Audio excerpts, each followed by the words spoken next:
They tossed my suitcase onto the pavement on my 29th birthday, while my mother live-streamed the mansion key she believed she was inheriting. She called me an extra mouth to feed, mere debris in her path to high society. She had no idea the waiver she forced me to sign this morning actually triggered a secret trust worth $57 million. When that balance notification chimed, it was not just a text, it was the sound of her arrogance shattering. My name is Paige Hawthorne, and if you looked at me sitting at the far edge of the mahogany dining table, you would see a woman who had mastered the art of becoming invisible. It was 7:30 in the morning on a Tuesday, the kind of gray, bone-chilling Chicago morning where the wind off the lake feels personal, like a slap to the face. I was staring into a mug of black coffee, watching the steam curl up and vanish, wishing I could do the same. The silence in the room was not peaceful. It was heavy, loaded with the specific kind of tension that accumulates in a house where money is discussed more often than affection. My mother, Beatrice, was standing by the kitchen island. She was aggressively slicing a grapefruit, the knife hitting the ceramic plate with a sharp, rhythmic clinking sound that made my teeth ache. "You used all the hot water again." "Paige," Beatrice said. She did not look up from the grapefruit. Her voice was level, smooth, and utterly cold. "I had to shower in tepid water, at my age, in this drafty house, that is practically an assault." I took a sip of the bitter coffee. "I took a 3-minute shower. Mother, the boiler is 30 years old. It needs to be replaced." "It needs to be respected," she snapped. Finally looking at me, her eyes were hard, scanning me for flaws. She found one immediately. She pointed the grapefruit knife at the toast on my small side plate. "And is that the imported butter? The one I bought for the brunch with the ladies from the club?" "It's just butter," I said quietly. "It is $8 a block," she corrected me.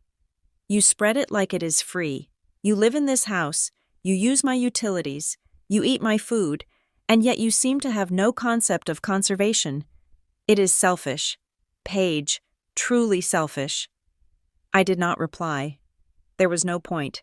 In the Hawthorne household, truth was not a defense. It was just another thing for Beatrice to twist.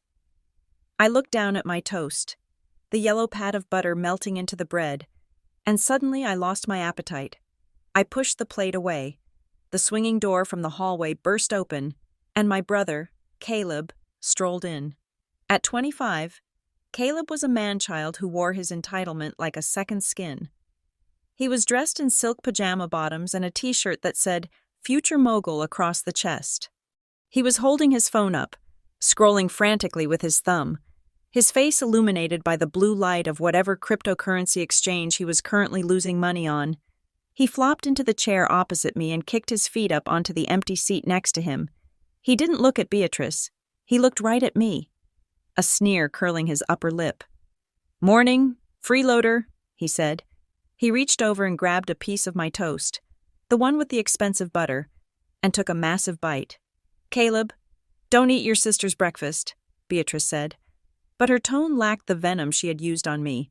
It was a soft, indulgent scold. "She wasn't eating it," Caleb said with his mouth full. "She's too busy thinking about how to pay for gas for that piece of junk car she drives. Oh wait, she takes the bus. My mistake." He laughed, a short, barking sound. Then his eyes drifted to the back of my chair, where my winter coat was draped. It was a wool blend trench coat I had bought at a thrift store 4 years ago. The hem was fraying, and the color had faded from navy to a dull charcoal. "God, are you actually wearing that thing to work again?" Caleb asked, wiping crumbs from his mouth. "You look like a Dickensian orphan. It's embarrassing. Paige, I have friends coming over later. If you come home early, try to sneak in through the back so they don't see you. I don't want them thinking we're running a shelter." "It's a coat. Caleb," I said, keeping my voice steady. "It keeps me warm. That is its only function." "It makes you look like a pathetic leech," he shot back. "But I guess the shoe fits, right?" Beatrice set the knife down. The sharp noise cut through Caleb's laughter. She wiped her hands on a linen napkin and walked over to the head of the table. She did not sit.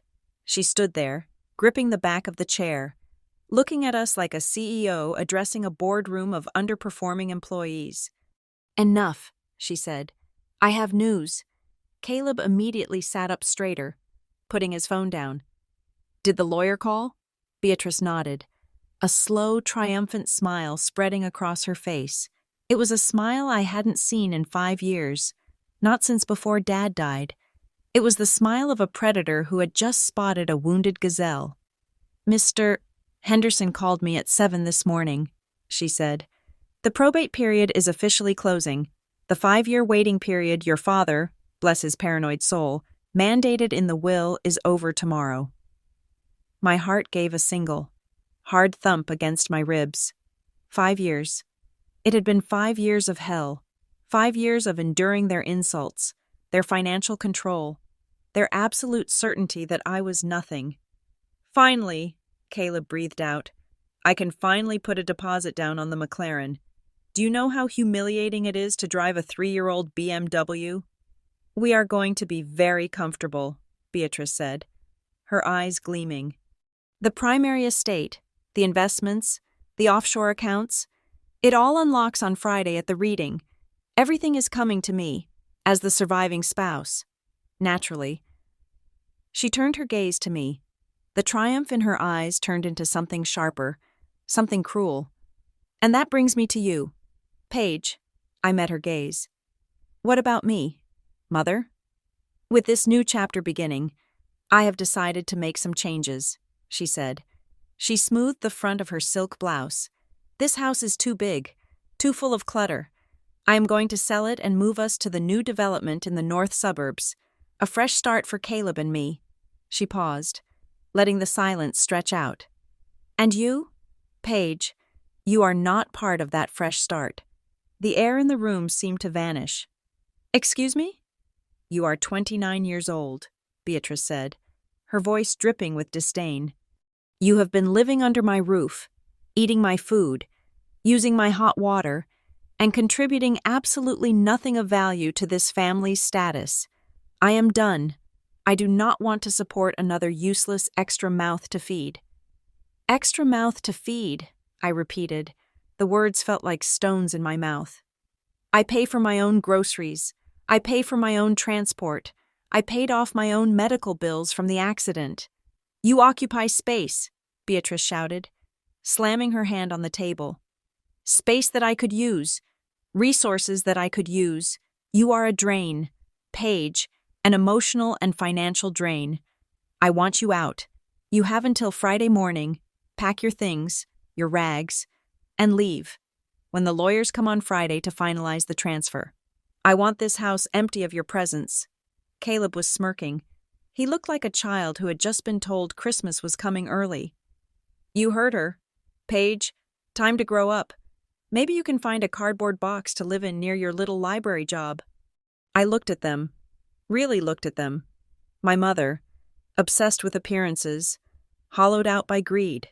My brother, a man who had never worked a day in his life, mocking the only person in the house who actually earned a paycheck. They looked at me and saw a failure. They saw a quiet, mousy woman in a frayed coat who cataloged dusty books for minimum wage. They had no idea. I stood up slowly. I picked up my mug and carried it to the sink, rinsing it out with deliberate care. I dried my hands. I walked back to the table and picked up my coat. "Friday," I said. My voice was calm. "You want me out by Friday?" "Before noon," Beatrice said. "Don't make me call security to escort you out." "Okay," I said. I put on the coat. It was warm. I buttoned it all the way to the chin. I didn't look at Caleb. I didn't look at Beatrice. I walked out of the dining room, through the foyer with its crystal chandelier that Beatrice claimed was an antique but was actually a high-end reproduction, and out the front door. The Chicago wind hit me instantly, freezing the moisture in my eyes. It was 10 degrees below zero with the wind chill. I walked down the long driveway, the snow crunching under my boots. I didn't look back at the house.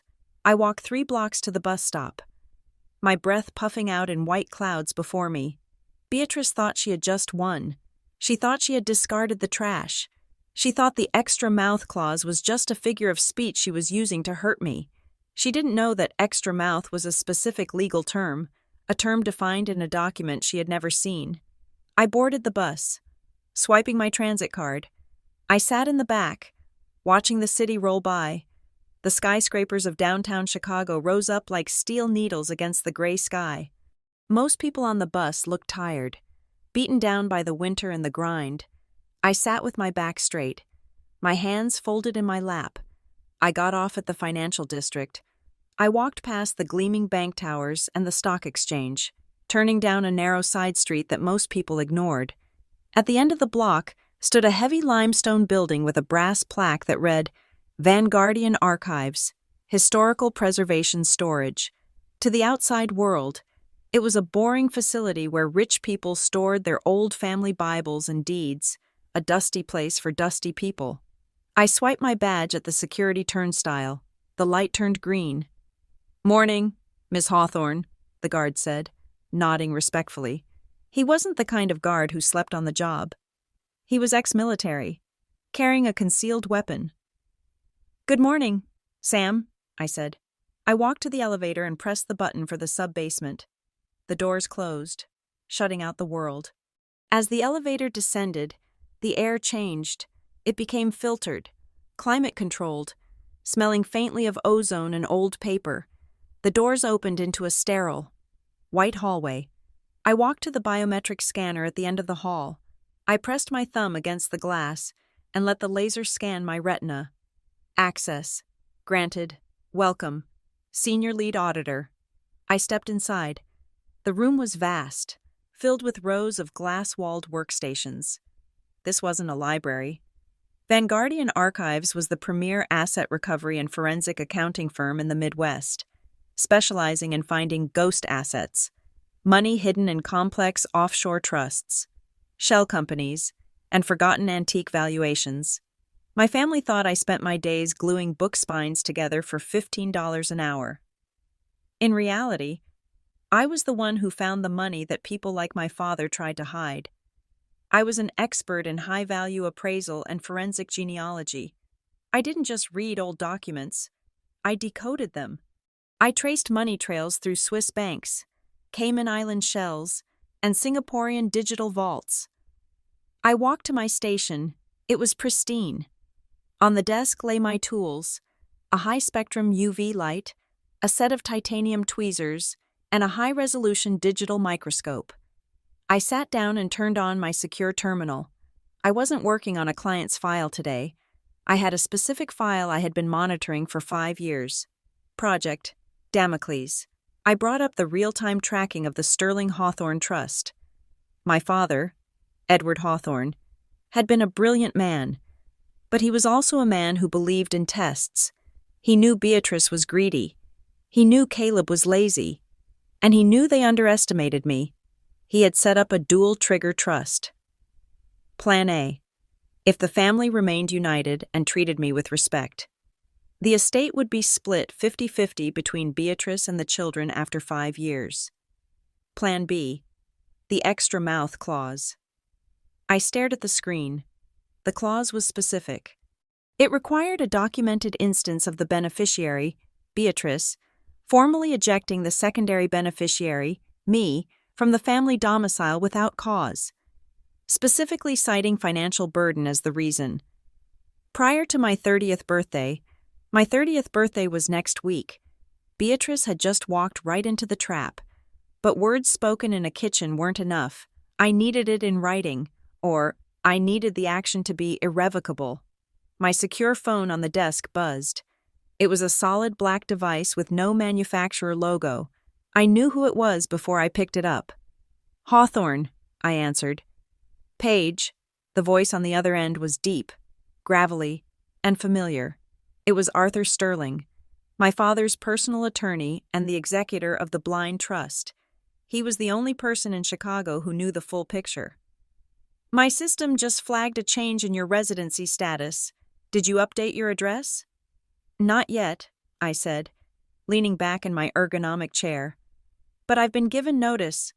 "Verbal notice," Effective this Friday. Reason? Sterling asked. Financial burden.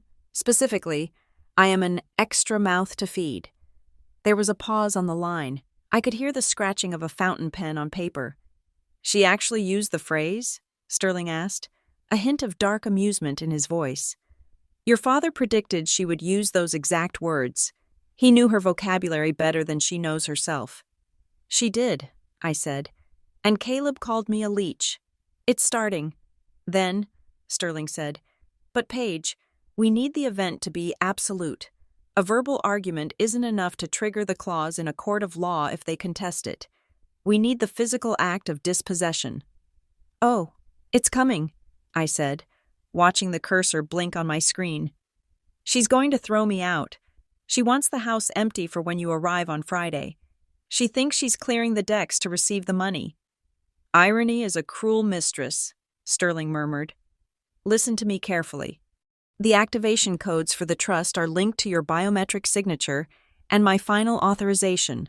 Once the condition is met, once you are physically removed from the premises, the funds do not go to the joint account. The entire corpus of the trust, the liquid assets, the real estate portfolio, and the shadow investments they reroute. Where? I asked, though I already knew. To a sole beneficiary account in your name, Sterling said. $57,482,016. As of this morning's market open, $57 million. I closed my eyes. I didn't feel excitement. I didn't feel joy. I felt a cold, hard resolve settling in my chest like a block of ice. She's going to try to humiliate me. Arthur, I said. She's not just going to ask me to leave. She's going to make a show of it. Let her, Sterling said. Let them perform. Every insult, every item they throw out the door, every second they spend mocking you, it's just them signing the transfer documents without knowing it. I have to go back there tonight, I said. I have to play the part of the scared, destitute daughter for 3 more days. Can you do it?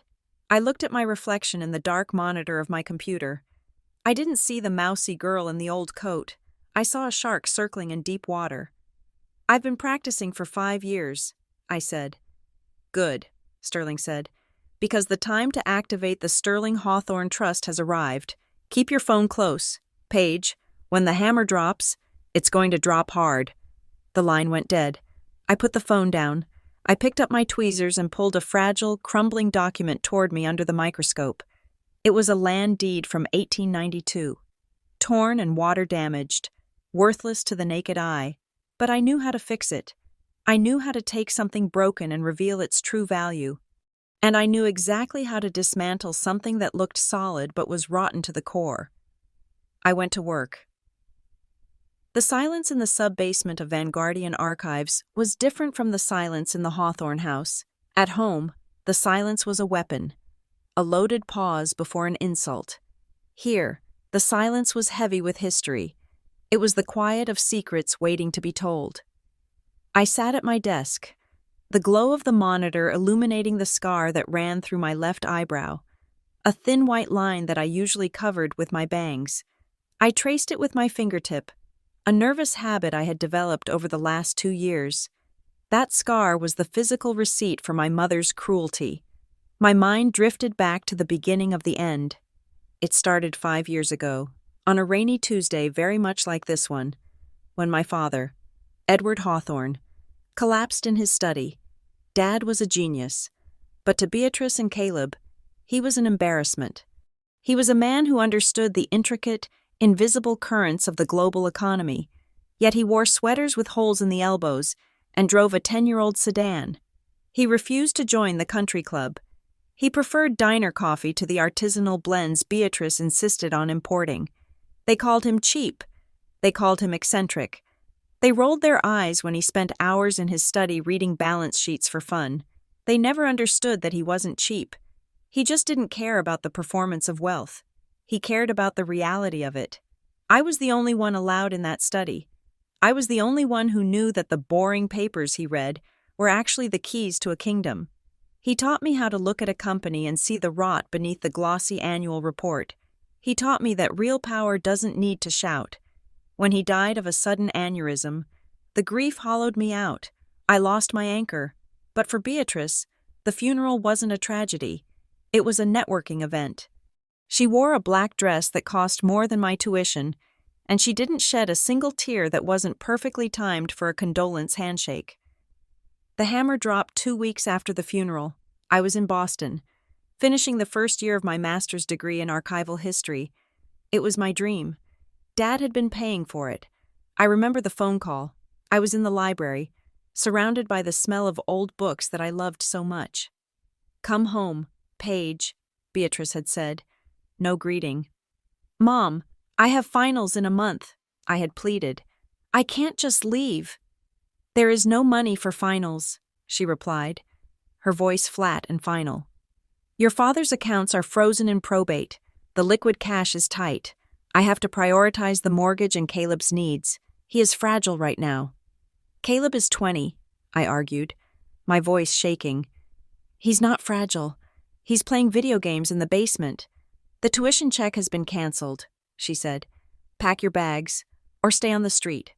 It is your choice." I had to drop out. I packed my life into 3 boxes and moved back into the room I grew up in, only to find it had been converted into a meditation space for Beatrice. I was relegated to the guest room in the attic, which lacked proper insulation. That was the first blow. The second came 2 years ago. I was driving home from a late shift at the library, the public one where I worked before Vanguardian headhunted me. It was winter. Black ice coated the bridge. The car spun. I remember the sound of metal screaming, the shattering of glass, and then the hot, sticky feeling of blood running down my face. I woke up in the hospital with a concussion, a fractured wrist, and a gash on my forehead that required 20 stitches. Beatrice came to the hospital once. She didn't ask how I was. She stood at the foot of the bed, holding the billing statement the nurse had given her. "We don't have insurance for this. Paige," she said, "you aged out of the family plan. This is on you." "I can't pay this," I whispered, my head throbbing. "I make $15 an hour."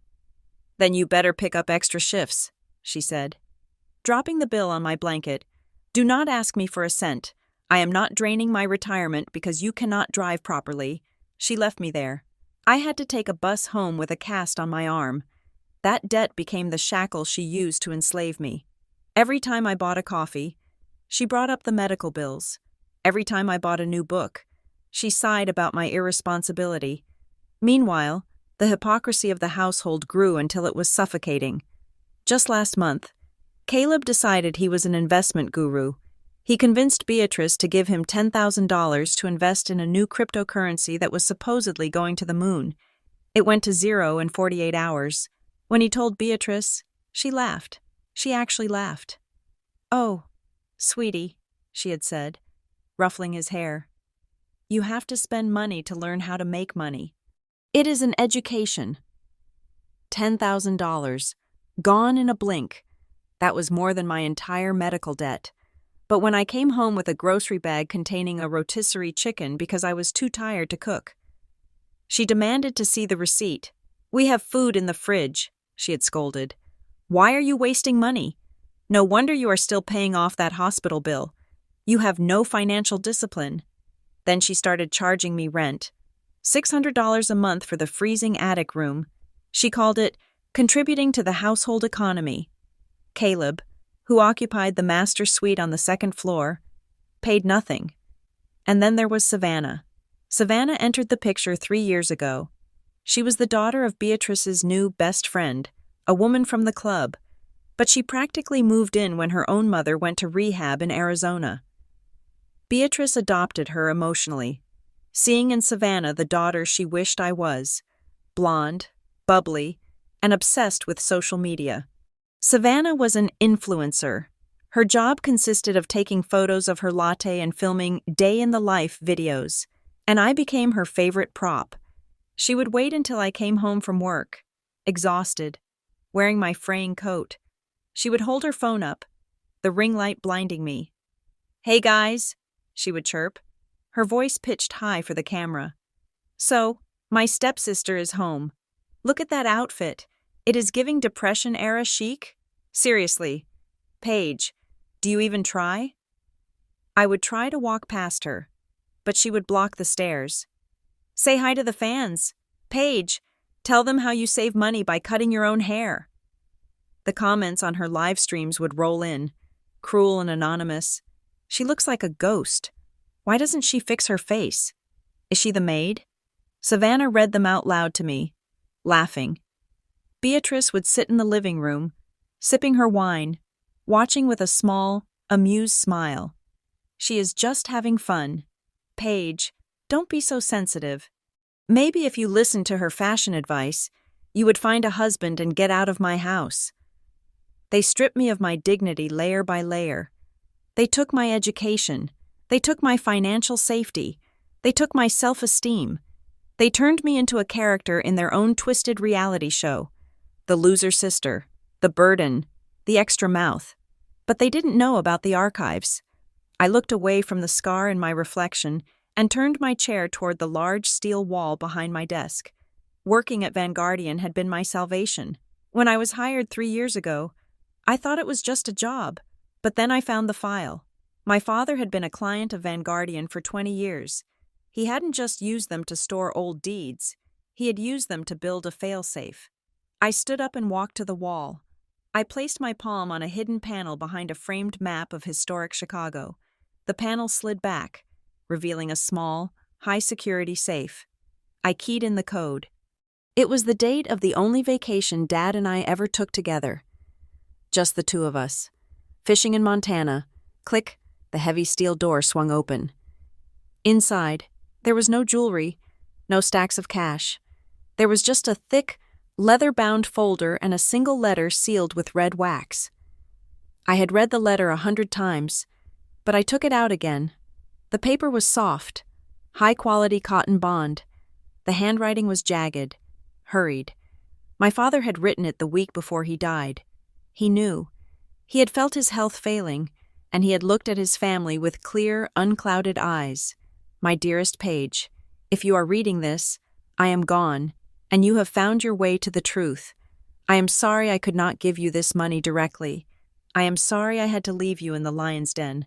But I know Beatrice. I know that if I left you millions of dollars in the open, she would guilt you out of it. She would manipulate you, or she would sue you until there was nothing left but legal fees. And I know that if I left it to her, she would destroy it within a decade. So, I have created a test, a moral barometer. I have tied the fortune not to your age, but to their character. I have given them 5 years to show you kindness. 5 years to treat you as family when they think you have nothing to offer them. If they support you, if they love you, then the wealth is shared. That is fair. But if they reject you, if they cast you out because they see you as a cost item on a spreadsheet, then they lose everything. The extra mouth clause is my final protection for you. It ensures that you will only receive this power when you have been fully liberated from any obligation to them. When they throw you away, they are setting you free. Be strong, my clever girl. Watch them, record them, and when the time comes, do not hesitate. Love, Dad. I folded the letter carefully and placed it back in the envelope. My father hadn't just left me money. He had left me a weapon wrapped in a tragedy. He understood that for me to truly be free of Beatrice, I couldn't just leave. I had to be expelled. I had to be completely severed from the toxicity. He had turned their greed into the trigger for their own destruction. I reached into the safe and pulled out the leather folder. This was the Project Damocles master file. I opened it on my desk. Inside were the certified valuations of the assets that Beatrice thought were hers. The house in Chicago? It was technically owned by a shell company, Hawthorne Holdings, which was a subsidiary of the trust. Beatrice didn't own a single brick of it. The vintage car collection? Owned by the trust. The vacation home in Aspen? Owned by the trust. Even the jewelry Beatrice wore every day, the diamond necklace she claimed was a family heirloom, was listed here as leased property of the trust. She owned nothing. She was a squatter in a kingdom she thought she ruled. I turned the page to the banking summary. The numbers were staggering. My father had invested early in tech, in biopharmaceuticals, in rare earth minerals. The initial principal of $20 million had grown quietly, compounded by the aggressive management of the Vanguardian algorithms. Current valuation, $57,482,000. I ran my hand over the page. This wasn't just money. This was vindication. This was every tuition check she canceled. This was every medical bill she threw at me. This was every time Caleb laughed at my coat. This was every time Savannah pointed a camera at my face and mocked my existence. They thought I was trapped in their world. They didn't realize that they were living in a simulation created by my father. And I was holding the remote control. I closed the folder and locked it back in the safe. The heavy thud of the steel door was the most satisfying sound in the world. My phone buzzed again. It was a notification from the security system I had installed in my room at the Hawthorne house. A tiny, hidden camera in the bookshelf that I had set up weeks ago. Anticipating this week, I opened the app. The grainy video feed showed Savannah in my room. She was going through my closet. She pulled out my favorite sweater, a simple gray cashmere one I had saved up for months to buy.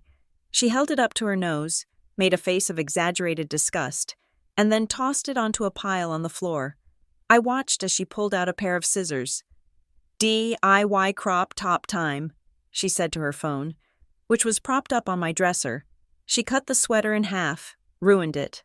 I watched on my screen, sitting in the silence of the archive, a year ago. This would have made me cry. I would have felt helpless. Now, I didn't feel a thing. Go ahead, Savannah, I whispered to the screen. Cut it all up. Burn it, because you are going to need that content when you can't afford internet access.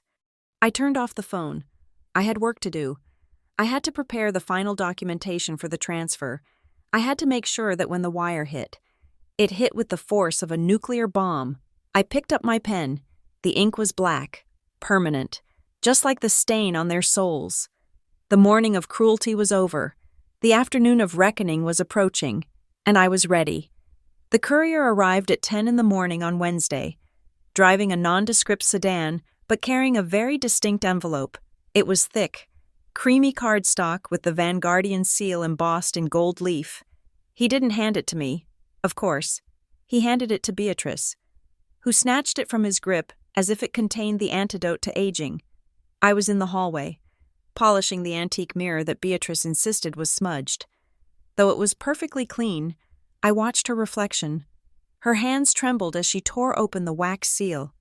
"It is here," she whispered, her voice trembling with a reverence she usually reserved for high-end shoe sales. The reading, Friday at 2 in the afternoon.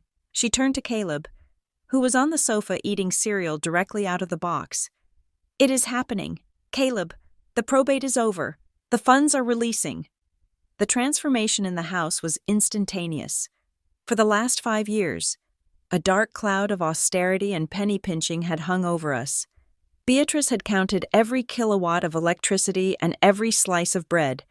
But the moment that letter touched her hand, the dam broke, the caution vanished, replaced by a manic, feverish greed that was terrifying to witness. "We need to celebrate," Beatrice declared, her eyes wide and unblinking. "We cannot go to the reading looking like paupers. We need new wardrobes. We need to project power." She marched to her desk and pulled out the emergency credit card. It was a black card with an obscene interest rate, one she had kept for life-or-death situations. Apparently, buying a new dress for a legal meeting qualified as life or death. "I am going to Michigan Avenue," she announced. "Paige, do not wait up for dinner. I will be dining at the Drake." She didn't even look at me. I was just a piece of furniture that polished other furniture. By noon, the house was vibrating with chaos. Caleb had spent the last 2 hours on the phone, his voice loud and booming, adopting a fake transatlantic accent that he thought sounded wealthy. "Yes, the 72OS, I heard him say, pacing around the living room. "Volcano yellow. I want the carbon fiber package. Obviously. Financing? Don't insult me. I will be paying cash on Friday afternoon. Just have the paperwork ready." He hung up and pumped his fist in the air. He saw me standing in the doorway holding a dustpan. "You hear that, sis?" He grinned, a predatory showing of teeth. "That is the sound of horsepower. I just put a non-refundable deposit on a McLaren, $300,000. It is going to sit in the driveway right where your piece of junk used to leak oil. You don't have the money yet, Caleb," I said, keeping my voice neutral. "It is as good as mine," he scoffed. "Mom has the letter. Friday is payday. You are just jealous because you will be riding the bus until you are 80. He grabbed his jacket. "I am going to the dealership to sit in it. I need a selfie for the gram." He left, slamming the door so hard the crystal in the chandelier rattled. I was alone in the house for exactly 2 hours before the madness truly began. Savannah arrived at 3 with a team of caterers. She didn't live with us. She had a studio apartment downtown paid for by her father, but she treated the Hawthorne house as her personal event space. "Okay, people, chop chop," she clapped her hands, directing 2 men carrying cases of champagne. "I want the tower set up in the foyer. The lighting needs to be golden hour perfect." She spotted me. Her eyes narrowed, scanning my outfit, jeans and a gray sweater. "Ugh, Paige, you are ruining the aesthetic," she groaned. "Tonight is the pre-game, the Inheritance Eve party. I have 50 influencers coming. I need you to not look like that." "I live here, Savannah," I said. "Not for long," she smirked. "Beatrice told me the plan. Anyway, since you are here and you are technically free labor, put this on." She tossed a black apron at me. It hit me in the chest. "The catering staff is short 1 server," she said, checking her reflection in her phone screen. "Just walk around with the hors d'oeuvres. Don't talk to anyone. Don't look at the camera. Just be a floating tray of crab cakes." I looked at the apron. I could have refused. I could have walked upstairs and locked my door. But I needed evidence. I needed to document the depth of their delusion and the height of their cruelty. "Fine," I said. By 7 in the evening, the house was packed. The music was a thumping bass line that shook the floorboards. The air smelled of expensive perfume and truffles. Savannah's friends were a collection of beautiful, vacuous people who spent more time looking at their phone screens than at each other. I moved through the crowd, a tray of champagne flutes in my hand. I was invisible. They reached for drinks without looking at me, continuing their conversations as if a ghost were serving them. "So, like, Beatrice is getting everything?" one girl asked, sipping her drink. "Everything," Savannah replied loudly, posing near the staircase. "The old man was loaded. He just didn't know how to spend it. But we do. Mom is already looking at properties in the Gold Coast. We're going to turn this place into a rental property or just bulldoze it. It has bad vibes." "And what about the sister? The weird one?" Savannah laughed. It was a sharp, cruel sound. "Paige? Oh, she is being rehomed, like a rescue dog that didn't work out. She's going to have to find a cardboard box to live in by Friday." The group laughed. I stood 3 feet away, holding the tray. My hand didn't shake. I had my phone in my apron pocket, the voice memo app running. Every word was being recorded. Every insult was being archived. I walked toward the library, needing a moment of quiet. I had left my work bag in there earlier, a leather satchel containing a restoration project I was working on for the archives. It was a 17th century map of the Great Lakes, a delicate, hand-drawn piece on vellum that was worth more than Caleb's imaginary car. I had brought it home to do some light cleaning on the edges. I entered the library and froze. 3 of Caleb's friends were in there. One of them was sitting on my father's desk. Another was leaning against the bookshelf. And the third was holding my vellum map. "Check this out," the guy said, waving the ancient document around like a napkin. "It looks like a pirate treasure map. Think it leads to the old man's gold?" "Put that down," I said. My voice was low, but it cut through the room. They turned to look at me. The guy holding the map smirked. He was holding a glass of red wine in his other hand. "Relax, sweetie," he slurred. "We are just admiring the antiques. This is trash, right? It looks dirty. It is 300 years old, I said, stepping forward. Give it to me. Say please, he taunted, holding it out of my reach. Hey, catch! Caleb's voice boomed from the doorway. Caleb threw a heavy velvet pillow at the guy. The guy flinched. His hand jerked, and the wine glass tilted. Time seemed to slow down. I watched the dark red liquid arc through the air. I lunged forward, but I was too far away. The wine splashed across the bottom right corner of the vellum. The room went silent. The dark stain soaked into the ancient animal skin instantly, blooming like a bruise. I stood there, staring at the damage. The restoration would take me months. I would have to use chemical sponges and enzymatic cleaners, and even then, the stain might never fully vanish. Oops, the guy said. He didn't look sorry. He looked bored. Savannah appeared in the doorway, drawn by the silence. She looked at the map, then at the wine, then at me.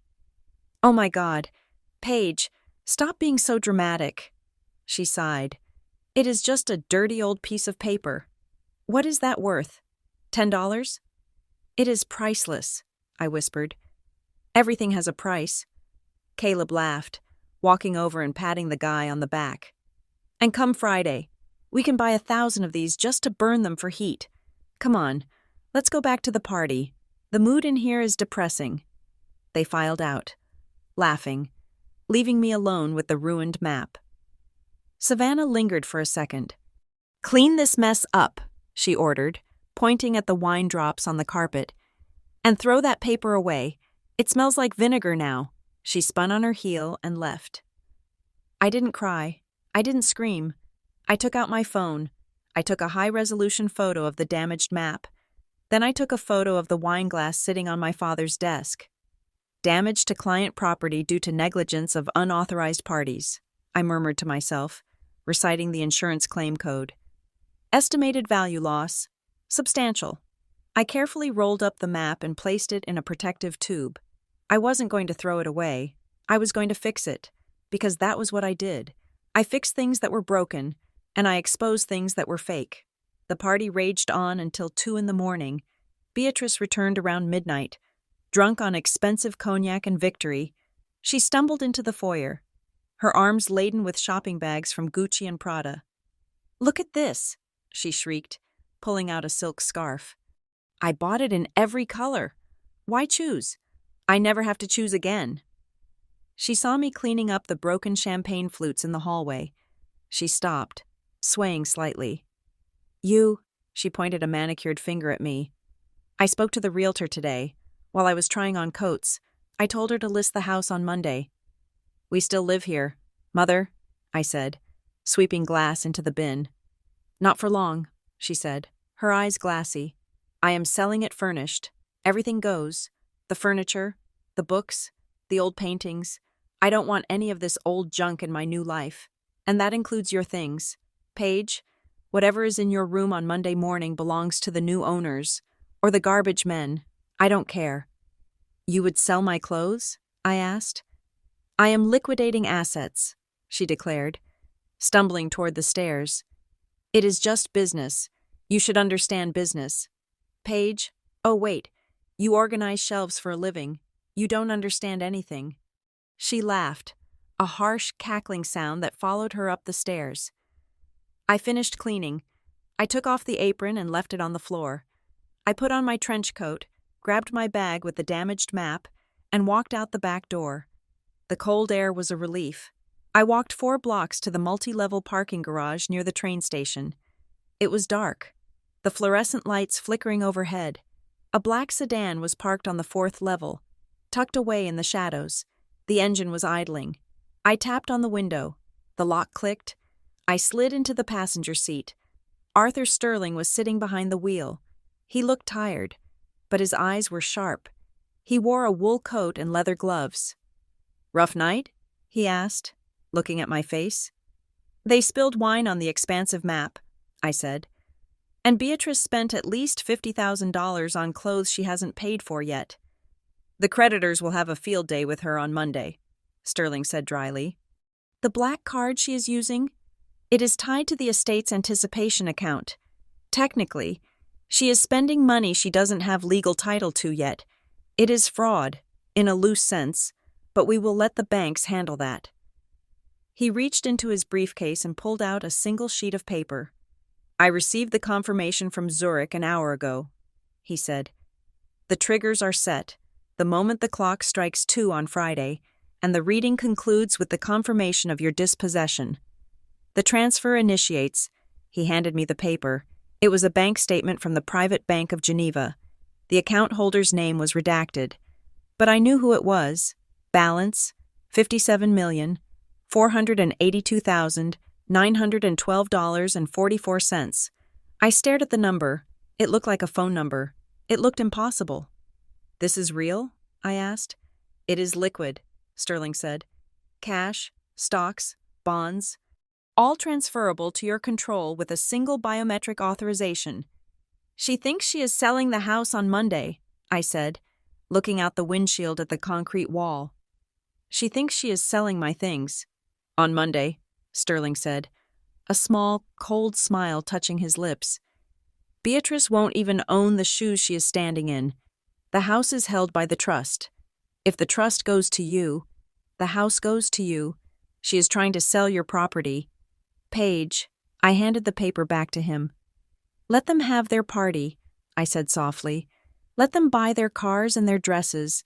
Let them think they have won the lottery. The higher they climb, Sterling said, the harder the fall. Friday, I said. 2 o'clock. I will be there, he promised, with the paperwork and the sledgehammer.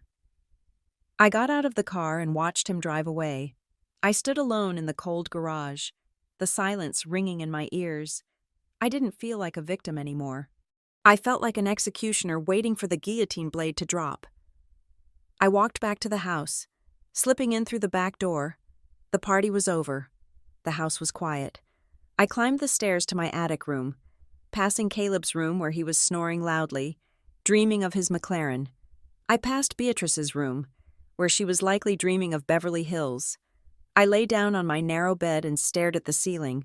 They were sleeping in a house of cards. And on Friday, I was going to blow it down. Thursday morning arrived with a geometric precision that I found comforting. The chaos of the previous night's party had settled into a hungover silence, but my mind was operating at the frequency of a high-speed processor. I sat in the secure conference room at Vanguardian Archives, a windowless box designed for reviewing sensitive financial disclosures. Across the table, Arthur Sterling laid out a series of documents. They were not just papers. They were the architectural blueprints of my family's destruction. Let us review the mechanism one last time, Sterling said. His voice was devoid of emotion, the voice of a man who treated law like physics. The Sterling Hawthorne Trust is structured as a conditional, revocable living trust with a binary trigger. Your father called it the Solomon Protocol. I leaned forward, studying the flowchart he had drawn on the whiteboard. Explain the binary nature again. I need to be certain there are no loopholes they can exploit. It is simple, Sterling said, tapping the left side of the chart. Condition A, the family unit, if upon the 5-year mark, the beneficiaries, Beatrice, Caleb, and yourself, are residing together or maintaining a supportive familial relationship. The assets vest in a standard distribution, 50% to Beatrice, 25% to Caleb, 25% to you. The estate is valued at roughly $100 million in total assets. Under this scenario, Beatrice walks away with $50 million. He paused, letting the number hang in the air. $50 million. That was the price of basic human decency. That was the reward my father had offered them just for being kind to me. And condition B, I said, looking at the red line on the right side of the chart. Condition B, the pariah clause, or as your father handwritten in the margins, the extra mouth clause, Sterling said. This activates if the primary beneficiary, Beatrice, takes affirmative action to expel the secondary beneficiary, you, from the estate prior to your 30th birthday. The expulsion must be based on financial grievances. She has to explicitly state that your presence is a burden. She has done that verbally, I noted. Verbal is good, written is better, actionable is best, Sterling corrected. The trust stipulates that if condition B is met, the distribution shifts 0% to Beatrice, 0% to Caleb, 100% to the secondary beneficiary, the logic being that if they cannot support you, they do not deserve the resources to support themselves. So if she kicks me out today, I said, she loses everything. Correct, but we need the expulsion to be formalized. Sterling slid a document toward me. I did some digging into the realtor Beatrice hired. She is aggressive. She will want a clean title to list the house on Monday. She will not want a tenant, which is what you legally are, squatting in the attic. Beatrice is going to try to make you sign something to waive your rights to tenancy. She needs you gone legally so she can sell the asset. I looked at the document Sterling had drafted. It was a mock-up of what Beatrice would likely present to me. She will try to frame it as a mutual agreement, I said. A voluntary departure. Exactly, Sterling said. If you sign a paper saying you are leaving happily and voluntarily, she could argue in court that she didn't kick you out. That would put us back in Condition A territory. She would get her $50 million. My stomach tightened. So I cannot sign it? No, Sterling smiled. A thin, razor-sharp expression. You must sign it, but you must sign it under duress. We need proof that the signature was coerced. We need proof that the alternative offered to you was homelessness. We need to capture the threat. He opened a small metal case on the table. Inside sat a device that looked exactly like a standard ballpoint pen. This captures audio and video in 4K resolution, Sterling explained. The lens is in the clip. It has a battery life of 2 hours. It uploads directly to the Vanguardian cloud server in real time. When she puts that paper in front of you, you use this pen, and you make sure she says the words. I picked up the pen. It felt heavy, balanced. It felt like a weapon. I am going home, I said, standing up. I have a performance to give. I arrived back at the Hawthorne estate at 3 p.m. The house was buzzing with activity. A staging crew was moving furniture around, replacing our comfortable, worn sofas with beige, modern pieces that looked like they belonged in a dentist's waiting room. Beatrice was directing them, holding a clipboard, looking frantic. No, no, she shouted at a mover. That rug is Persian. Do not drag it. Lift it. She spotted me standing in the foyer. Her face hardened. Paige, she snapped. Good. You are here. We have administrative matters to handle. Mother, I need to talk to you, I said, pitching my voice to sound small, trembling. I hunched my shoulders slightly, clutching my bag to my chest. I do not have time for chat, she said, marching into the kitchen. Follow me. I followed her. Caleb was at the kitchen counter, looking at brochures for luxury condos in Miami. Savannah was there too, setting up a tripod to film a packing up the mansion time-lapse video. Sit, Beatrice commanded, pointing to a stool. I sat. I placed the pen on the counter, the clip facing her. Beatrice slapped a document onto the marble countertop. It was titled Voluntary Surrender of Occupancy and Release of Claims. The realtor says we cannot list the property as vacant if you are still lurking in the attic, Beatrice said. I need you to sign this. It states that you are moving out of your own free will by Friday at noon, and that you claim no right to the property or its contents. I looked at the paper. It was exactly what Sterling had predicted. Mother, I said, my voice wavering, I can't sign this. Excuse me? Beatrice's eyes narrowed. I have nowhere to go, I pleaded. I have looked at apartments. Everything is too expensive. I don't have first and last month's rent. Please, can I just stay for one more month? Just 30 days? I will stay out of the way. I will clean. I just need time to save up. Caleb snorted without looking up from his brochure. Save up? With what money?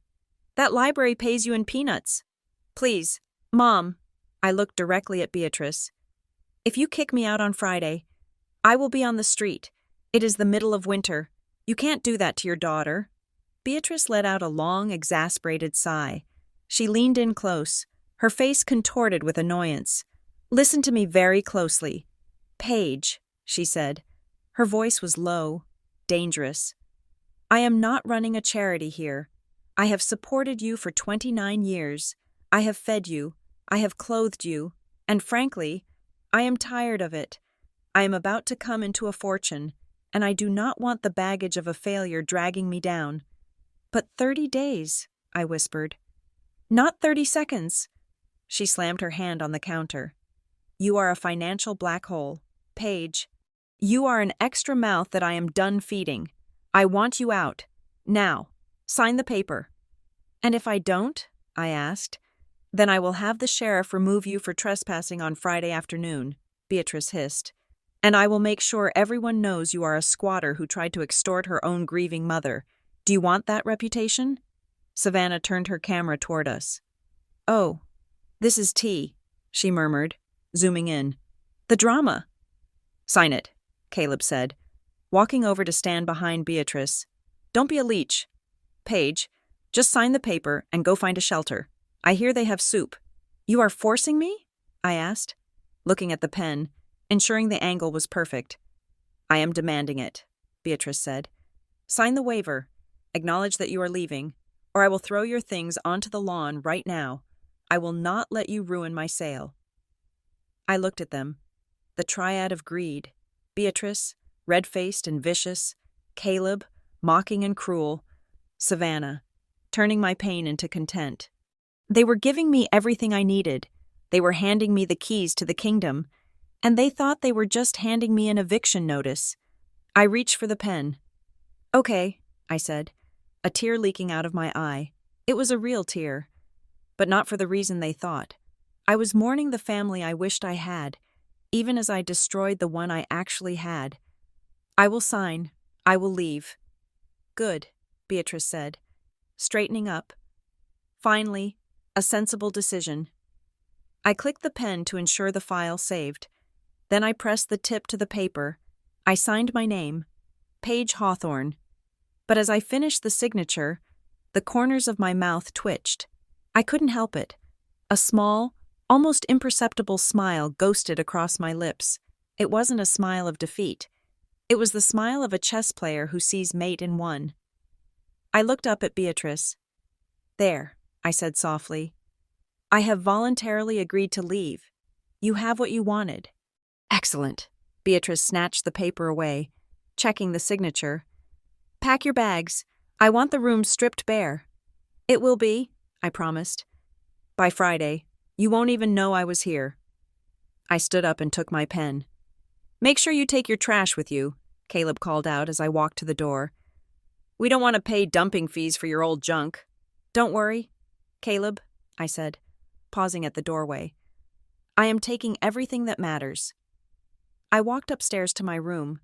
My heart was pounding, not with fear, but with adrenaline.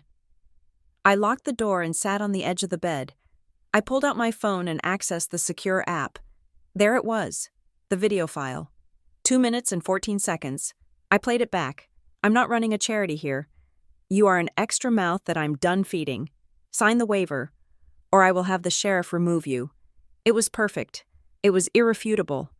Beatrice had just explicitly defined me as a financial burden and issued an ultimatum that resulted in my dispossession. She had activated the pariah clause with her own voice. I forwarded the file to Sterling. A moment later, a text message appeared on my screen from him. "Received. The trap is sprung. Evidence is logged in the trust database. The trigger is armed. Enjoy your last night in poverty. Ms. Hawthorne." I looked around the small, cold room, the peeling wallpaper, the drafty window. This had been my prison for 2 years, but tonight, it felt different. Tonight, it felt like a waiting room for the executioner. I started packing, not because she told me to, but because I was ready to leave. I packed my few clothes. I packed the books my father had given me. I packed the small framed photo of him that I kept hidden in my pillowcase. Downstairs, I could hear them laughing. I heard the pop of a champagne cork. They were toasting to their future. I walked to the window and looked out at the snowy lawn. Tomorrow was Friday. Tomorrow was the reading. Tomorrow. They would learn that the paper I just signed wasn't my surrender. It was their death warrant. Thursday dawned gray and unforgiving. The sky a bruised purple that promised a storm. The air in Chicago was thick with freezing rain, the kind that turns the city into a skating rink of slush and misery. I had left for Van Guardian early, before the sun was even up, wanting to avoid seeing Beatrice's face. I spent the day in the sub-basement, finalizing the digital transfer protocols with Sterling, my hands steady on the keyboard, even as my stomach churned with a strange mix of anticipation and dread. But nothing could have prepared me for what was waiting for me when I returned home at 5 p.m. The first thing I saw was not the house, but the crowd. The neighbors were standing on their porches or peering through their curtains. Mrs. Gable from next door was shaking her head, clutching her shawl tight against the wind. A few cars had slowed down on the street, drivers craning their necks to see the spectacle. My heart hammered against my ribs as I walked up the driveway, and then I saw it. My life was scattered across the front lawn. It was a scene of calculated violence. My books, rare first editions I had collected for years, technical manuals on archival chemistry, novels my father had read to me as a child, were lying open in the slush. Their pages were sodden, flapping helplessly in the biting wind. My clothes were strewn across the bushes like garbage, my fraying wool coat trampled into the mud. But it was the boxes that hurt the most. Beatrice had hired 2-day laborers. I saw them coming out the front door, carrying the last of my belongings in heavy-duty trash bags. They swung the bags and heaved them onto the pile, not caring what broke inside. "Careful!" Beatrice shouted from the porch. Not to them, but to Savannah, who was holding her phone up on a gimbal, filming the entire scene. "Make sure you get the before shot.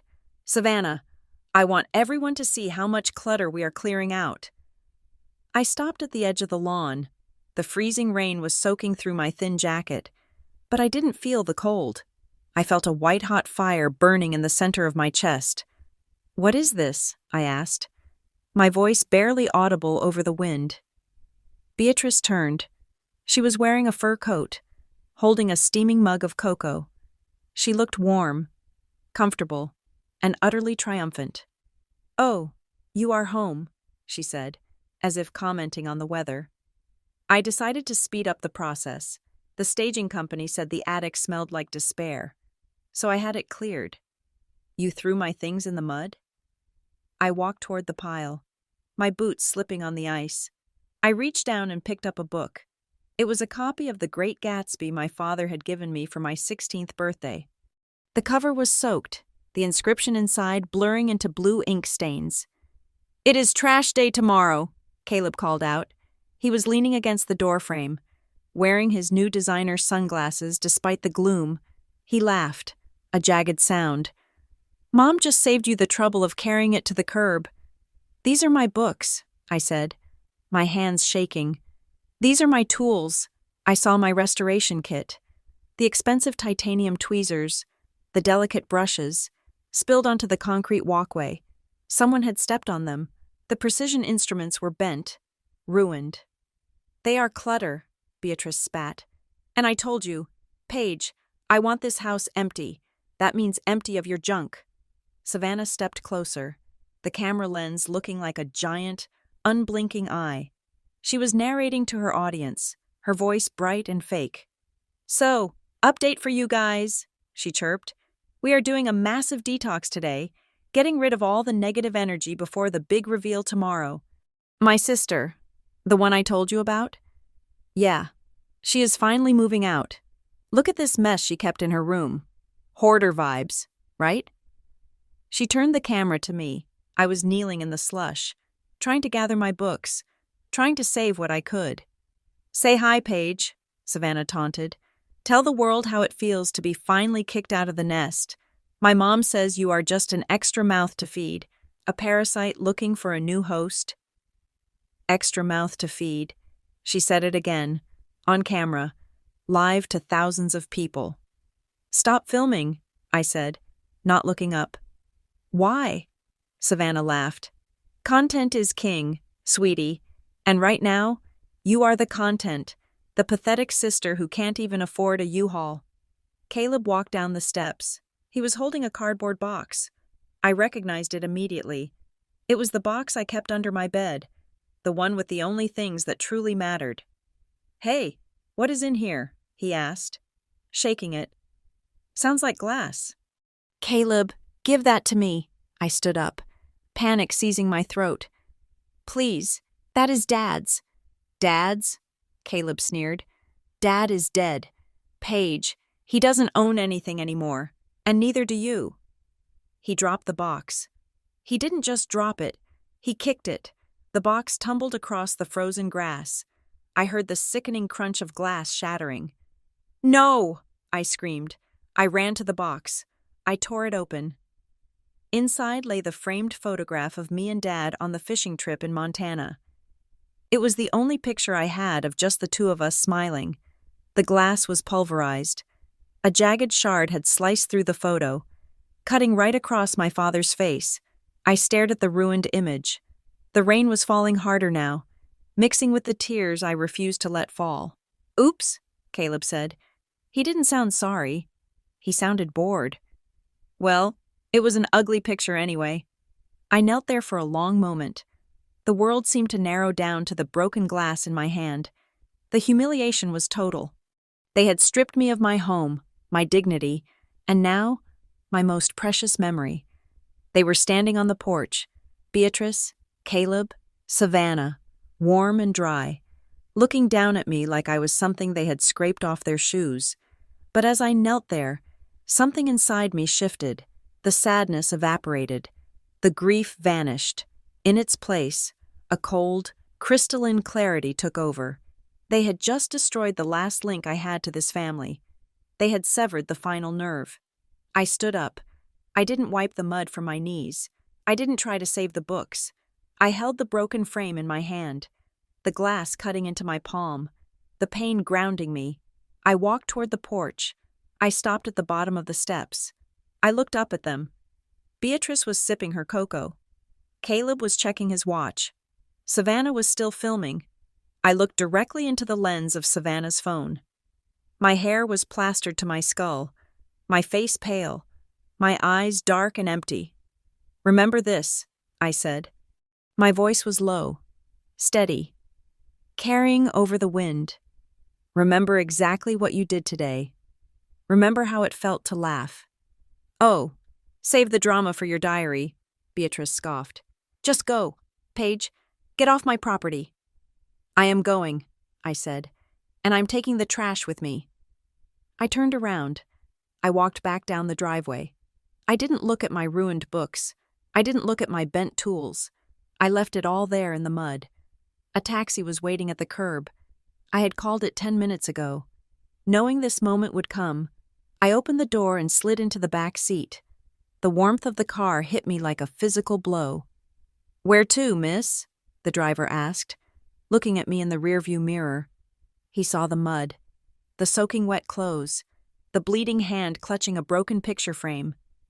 I looked back at the house one last time. Beatrice was already ushering the laborers back inside. Savannah was ending her stream.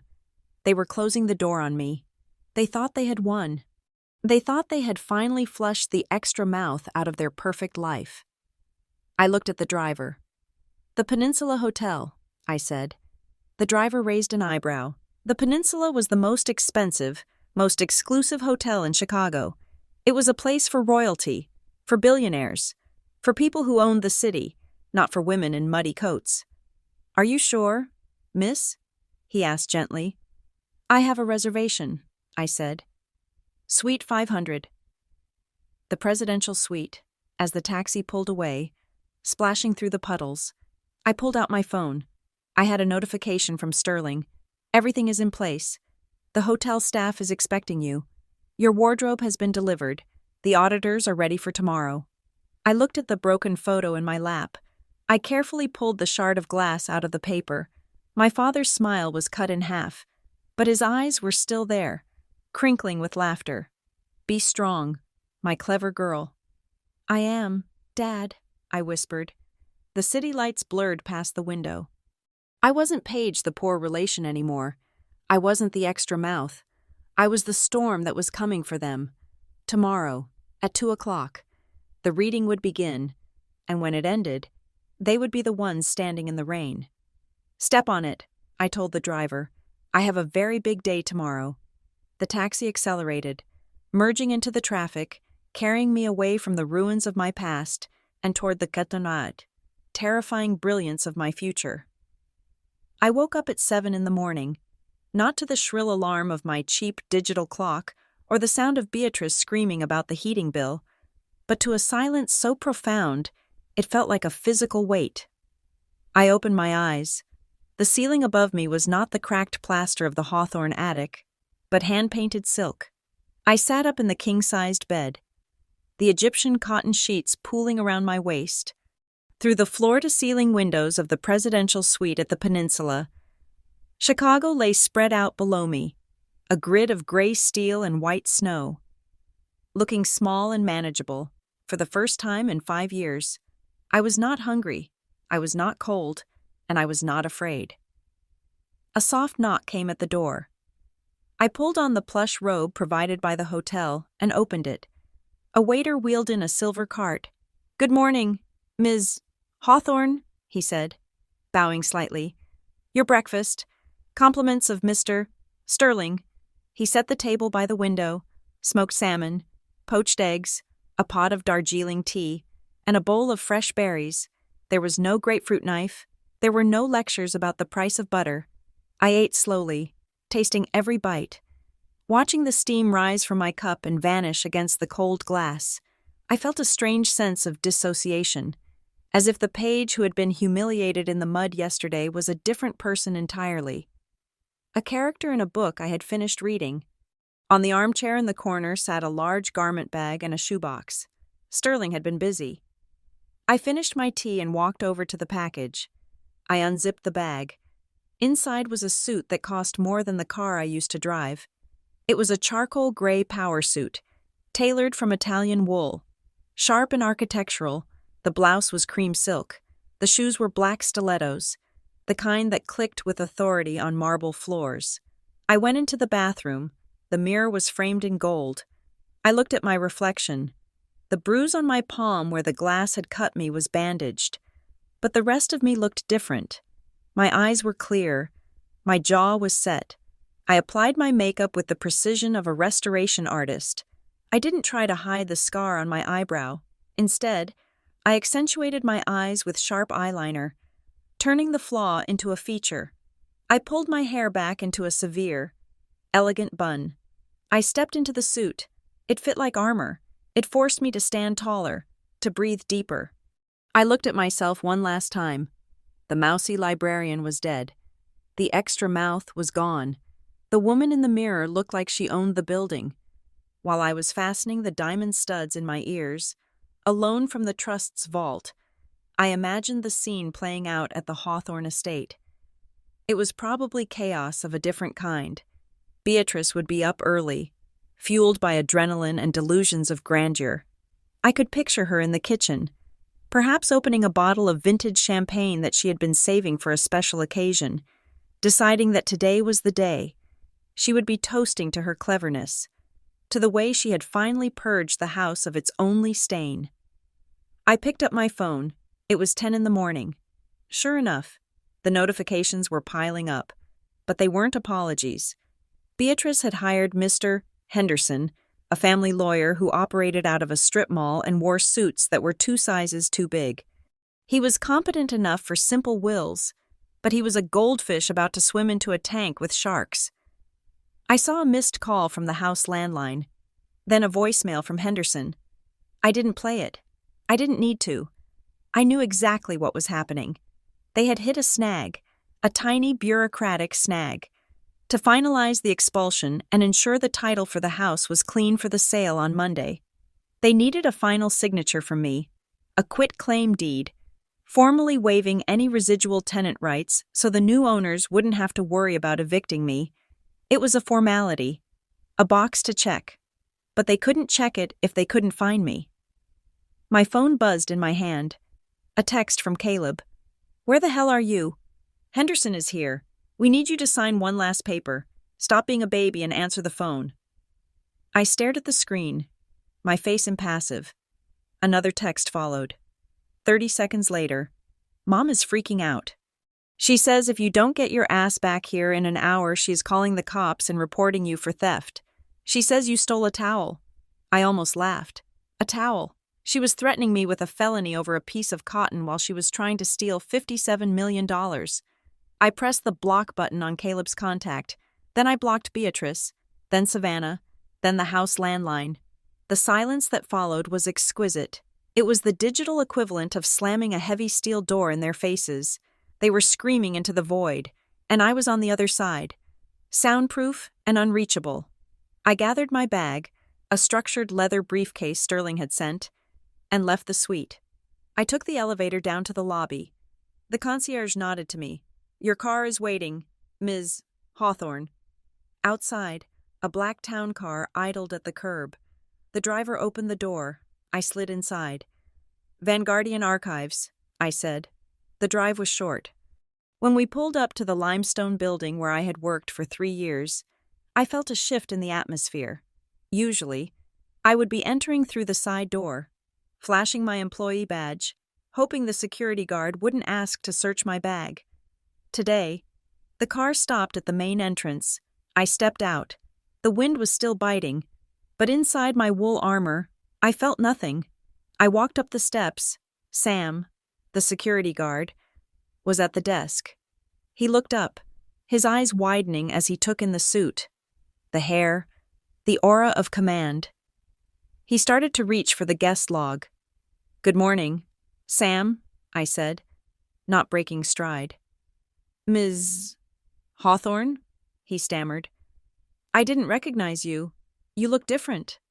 I am different, I said. I am not clocking in today. I bypassed the turnstiles. I walked straight to the executive elevator, the one that required a key card I wasn't supposed to have. I pulled a platinum card from my pocket, given to me by Sterling yesterday, and swiped it. The doors opened instantly. I rode up to the top floor, the penthouse level. This was where the partners sat. This was where the real decisions were made. The elevator doors opened into a reception area of glass and polished wood. The receptionist, a woman named Elena, who had once ignored me when I delivered mail to this floor, looked up. Her jaw dropped slightly. Can I help you? She asked, her voice uncertain. I am here to see the board, I said. They are expecting me. I don't have you on the schedule. Ms. Hawthorne, I said. And I am on the schedule. I am the agenda. Before she could protest, the double doors to the boardroom opened. Arthur Sterling stepped out. He looked impeccable in a navy pinstripe suit. He smiled, a genuine expression of respect. Right on time. Paige, he said. He stepped aside, gesturing for me to enter. I walked into the boardroom. Around the long oval table sat the 5 senior partners of Vanguardian Archives. These were men and women I had seen only in company newsletters. They were the gatekeepers of the city's secrets. As I entered, they all stood up. It was a gesture of respect I had never experienced in my life. Gentlemen, ladies, Sterling said, closing the door behind us. May I present the majority shareholder of the Sleeping Giant Fund, and as of today, the primary owner of the Hawthorne Trust, Ms. Paige Hawthorne. The room was silent, but it was a respectful silence. They knew. They had always known that my father was a major investor in the firm, but they hadn't known who the beneficiary was until this morning. I walked to the head of the table and took the empty seat. Thank you, Arthur, I said. My voice was steady, authoritative. Let us proceed. Sterling placed a stack of documents in front of me. These are the transfer orders, he explained for the benefit of the room. The trigger event, the dispossession of the secondary beneficiary, has been logged and verified by digital evidence. We are moving the assets from the conditional holding accounts in New York to your personal sovereign accounts in Zurich and the Cayman Islands. I picked up the pen. It was a heavy fountain pen, weighted perfectly. And the amount? I asked. For the record, $57,482,000, the chief financial officer said, reading from his tablet, plus the real estate portfolio, which includes the property at 12 Oak Lane, the Hawthorne house. And the debt? I asked. The estate carries significant debt incurred by Beatrice Hawthorne over the last 48 hours, the CFO continued. She has leveraged the future inheritance to secure loans for vehicles and luxury goods. Since the inheritance is not going to her, those loans are now unsecured. She is personally liable. I uncapped the pen. Execute the transfer, I said. I signed the documents one by one. The scratching of the nib on the paper was the sound of a guillotine blade falling, over and over again, with every signature. I was reclaiming a piece of my life. With every signature, I was stripping Beatrice of her power. When I finished, I handed the pen back to Sterling. Done, I said. The funds will clear in 30 minutes. The CFO confirmed. Just in time for the reading, I stood up. The partners stood up with me. One more thing, I said, looking at the CEO of Vanguardian. My employment status. You are, of course, welcome to continue as a senior lead auditor, the CEO said nervously, or we can discuss a position on the board. I will take a leave of absence, I said.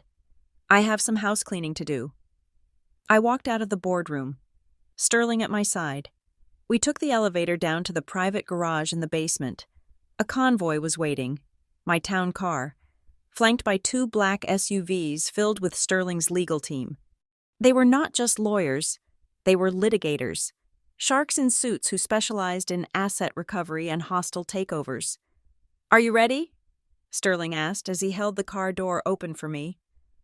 I checked my watch. It was 1 p.m. The reading was in an hour. I thought about Caleb, probably pacing the living room. Terrified because I wasn't answering, I thought about Beatrice, reapplying her lipstick, convincing herself that everything would be fine, that I would show up eventually, beaten and obedient. They had no idea that the girl they threw out in the rain was returning as the owner of the very ground they stood on. I have never been more ready, I said. I got into the car. The convoy moved out, rolling onto the streets of Chicago like a funeral procession. But we weren't going to a funeral. We were going to an execution. The silence inside the car was total. I closed my eyes and breathed it in. It wasn't lonely anymore. It was the terrifying, beautiful silence of absolute power, and in 1 hour, I was going to break it. The conference room at the law offices of Henderson and Associates was trying very hard to look impressive, but to my trained eye, it just looked desperate. The mahogany table was actually veneer over particle board, and the leather chairs were cracking at the seams. It smelled of stale coffee and cheap air freshener, a stark contrast to the sterile, ozone-scented air of the Vanguardian archives. I stood in the hallway with Arthur Sterling, watching through the frosted glass panel of the door. My family had already arrived. They had turned the reading of my father's will into a red carpet event. Beatrice was wearing a white fur coat that probably cost $20,000, money she definitely did not have yet. She had paired it with a diamond necklace that I knew for a fact was a high-end replica. Though she told everyone it was a Romanov original, Caleb sat to her right, wearing a tuxedo at 2 p.m. His hair slicked back with so much gel it looked like a helmet. He was checking his reflection in the polished surface of the table, adjusting his bow tie every 30 seconds, and Savannah was there, of course. She had set up a small ring light on the table and was whispering into her phone, undoubtedly giving her followers a sneak peek into her journey to becoming an heiress. They look like vultures dressed as peacocks, Sterling murmured beside me. He checked his watch. A Patek Philippe that was worth more than Mr. Henderson's entire practice. It is time, Paige. Are you ready? I smoothed the lapel of my charcoal suit. I touched the pearl earring in my left lobe. I felt the cold, hard weight of the digital key drive in my pocket. Open the door, I said. Sterling pushed the heavy oak doors open. We walked in together, not with the hesitant shuffle of clients, but with the synchronized stride of partners. The effect was instantaneous. Beatrice looked up, a bright, rehearsed smile plastered on her face, expecting to see Mr. Henderson. When she saw me, the smile didn't just fade, it curdled. She blinked, her eyes scanning my outfit, the Italian wool, the designer heels, the utter lack of fear in my posture. "Paige?" she asked, her voice cracking slightly. Caleb spun around in his chair. His jaw actually dropped. He looked from my shoes to my face, trying to reconcile the sister he had kicked out into the mud yesterday with the woman standing before him. "What are you doing here?" Caleb demanded, his voice loud and aggressive. "We told you the reading is private. You signed the waiver. You are out." I didn't answer him. I didn't even look at him. I pulled out the chair at the head of the table, the seat usually reserved for the lead attorney, and sat down. I placed my leather briefcase on the table with a soft, authoritative thud. "You are in my seat," Mr. Henderson squeaked. He was standing in the corner, holding a file folder, looking terrified of Sterling. "Sit down, Henderson," Sterling said, his voice calm but commanding. He took the chair to my right. "We are proceeding under the oversight of the Vanguardian Trust Authority. I am Arthur Sterling, executor of the primary estate." Beatrice let out a harsh, incredulous laugh. She leaned forward, her jewelry clinking. "Sterling?" she sneered. "Edward's old fix-it man? I thought you retired years ago." She turned her gaze to me, her eyes narrowing into slits of pure malice. "And you? Look at you, playing dress-up. Did you spend your last $10 renting a suit? Did you come here to beg for bus fare? Paige? Because I told you, the charity window is closed." "I am not here for charity, Mother," I said. My voice was low, smooth, and completely devoid of warmth. "I am here for the truth." "Truth?" Savannah scoffed, still filming.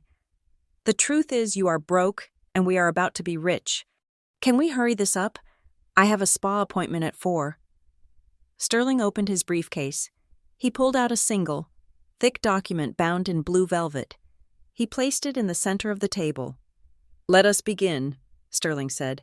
"The last will and testament of Edward Hawthorne, as notarized 5 years ago, subject to the conditions of the Solomon Protocol." "Protocol?" Caleb frowned. "Whatever. Just skip to the numbers. How much is in the pot?" Sterling ignored him. He put on a pair of gold-rimmed reading glasses. "First, the distribution of tangible assets." Sterling read, "To my wife, Beatrice Hawthorne.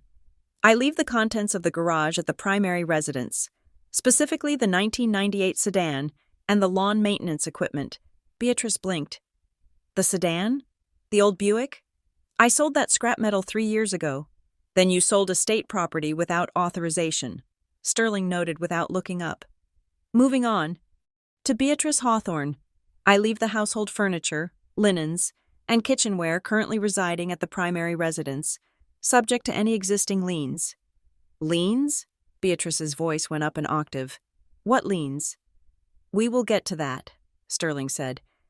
"To my son, Caleb, I leave my collection of vintage fishing rods and the sum of $5,000, to be used specifically for vocational training." "$5,000? Caleb stood up, knocking his chair back. $5,000? Is this a joke? Where is the investment portfolio?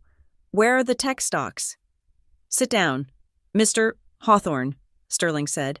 The temperature in the room seemed to drop 10 degrees. Caleb sat, his face turning a blotchy red. "Now," Sterling continued, flipping a page. "The schedule of debts." Beatrice froze. "Debts? Edward didn't have debts. He was rich." "He didn't," Sterling said. "You do?" He picked up a sheet of paper. "Over the last 48 hours, the prospective beneficiary, Beatrice Hawthorne, has incurred liabilities totaling $340,000 against the future value of the estate. This includes a deposit on a villa in Beverly Hills, a down payment on a McLaren sports car, and significant charges at Gucci, Prada, and the Drake Hotel." Beatrice waved her hand dismissively. "So? Pay it out of the main fund, deduct it from the $50 million or whatever it is. Who cares about small change?" "It would be small change," Sterling said, taking off his glasses and looking her directly in the eye. "If you were receiving the main fund." The room went silent. A fly buzzed against the fluorescent light fixture, the sound amplifying in the sudden vacuum of noise. "What did you say?" Beatrice whispered. "The main corpus of the estate," Sterling explained. "The Sterling Hawthorne Trust, valued at over $57 million, is a conditional bequest. It was designed to test the moral character of the family unit." "We are a family," Caleb shouted, slamming his hand on the table. "We are the only family he had." "Are you?" I asked. I reached into my briefcase. I pulled out a small remote control. I pointed it at the blank white wall behind Mr. Henderson. A projector hummed to life. A crisp, high-definition image appeared on the wall. It was Savannah's live stream from yesterday. The video played. The sound was crisp and clear. "My sister. The one I told you about?" "Yeah. She is finally moving out. My mom says you are just an extra mouth to feed, a parasite looking for a new host." I watched their faces. Savannah went pale, her hand instinctively covering her phone. Caleb looked away, his jaw tightening. Beatrice just stared at the screen, her mouth slightly open. I pressed a button. The video changed. It was the footage from the hidden camera in the kitchen. The angle was perfect. It showed Beatrice's face, twisted with cruelty. "I am not running a charity here. You are an extra mouth that I am done feeding. Sign the waiver, or I will have the sheriff remove you." The video ended. The freeze frame showed Beatrice's finger pointed at my chest, her face a mask of disdain. "That?" Beatrice stammered, her face draining of color. "That was private. You recorded me? That is illegal." "Illinois is a two-party consent state for audio," Sterling said calmly. "However, there is an exception when the recording documents the commission of a crime or a tortious act, such as extortion or illegal eviction. Furthermore, this was recorded in a common area of a home where the victim resided." He picked up the blue velvet document again. "But the legality of the recording in criminal court is irrelevant," Sterling said. "What matters is the definition of terms within the trust." He turned to the final page of the will. "I will now read the pariah clause, also known as the extra mouth provision." Sterling cleared his throat. His voice filled the room, resonant and final. "If, prior to the 30th birthday of my daughter, Paige Hawthorne, the primary beneficiary, Beatrice Hawthorne takes affirmative action to expel said daughter from the family domicile, citing financial burden as the cause." Sterling paused. He looked at Beatrice. "And if she uses language indicating that Paige is a burden or an extra mouth," Sterling looked at the freeze frame on the wall. "Then the conditional distribution of assets to Beatrice Hawthorne and Caleb Hawthorne is immediately null and void." "Null?" Caleb whispered. "What does null mean?" "It means zero." "Caleb," I said, "it means nothing." "The entire estate," Sterling continued, reading the final paragraph, "including all liquid assets, real property, and intellectual rights, shall transfer immediately and irrevocably to the sole possession of the expelled party, to Paige Hawthorne." Beatrice stood up. She moved slowly, like a marionette with tangled strings. She braced her hands on the table. Her knuckles were white. "You are lying," she hissed. "This is a trick. Edward wouldn't do that. He wouldn't leave everything to her. He knew you, Beatrice," I said. "He knew exactly who you were. He gave you 5 years, 5 years to just be kind, to just be a mother, and you couldn't do it." "I took care of you," she screamed, her composure shattering. "I let you live in my house." "You charged me rent for the attic," I said. "You made me pay for my own stitches, and yesterday, you threw my father's picture in the mud." "It is $50 million, Caleb yelled, his eyes bulging. "You can't just take it." "We have rights. We are the family." "You were the family," Sterling corrected. "Now, you are debtors." He slid a single sheet of paper across the polished table toward Beatrice. It wasn't a check. It was a foreclosure notice. Since the house is owned by the trust, Sterling said, and the trust is now owned by Paige. The property is hers, and since you have no lease, no rental agreement, and have explicitly stated, on video, that you want the house empty by Friday. I leaned forward. I looked Beatrice in the eyes. I am granting your wish. Mother, I said, I want the house empty. You have 24 hours to vacate. You can't do this, Beatrice whispered, tears of rage streaming down her face. I have nowhere to go. I spent the money. I put the deposit on the villa. That check will bounce on Monday, I said, along with the check for the McLaren and the check for that fur coat you are wearing. Savannah made a small, choking sound. She looked at her phone. The live stream she had started was still running. The comments were scrolling by at high speed. OMG, did she just lose everything? The sister is the boss. Karma is real. LMA. Oh. Look at their faces. Savannah frantically swiped the screen to end the broadcast, but the damage was done.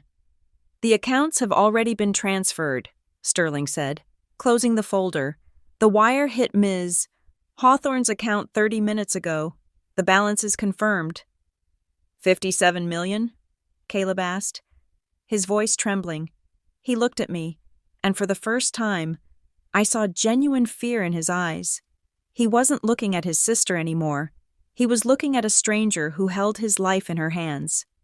$57,482,000, I corrected him. Give or take a few cents. Beatrice sank back into her chair. She looked small inside the massive fur coat. The arrogance was gone, replaced by a hollow, terrifying realization. She looked at Mr. Henderson. Do something, she pleaded. Sue them. Object. Do something. Mr. Henderson shook his head, closing his file. Mrs. Hawthorne, the clause is ironclad. You signed the eviction notice yourself. You provided the evidence against yourself. There is nothing I can do. The silence that followed was not empty. It was heavy, suffocating, the kind of silence that happens when a bomb has detonated, but the sound wave hasn't hit you yet.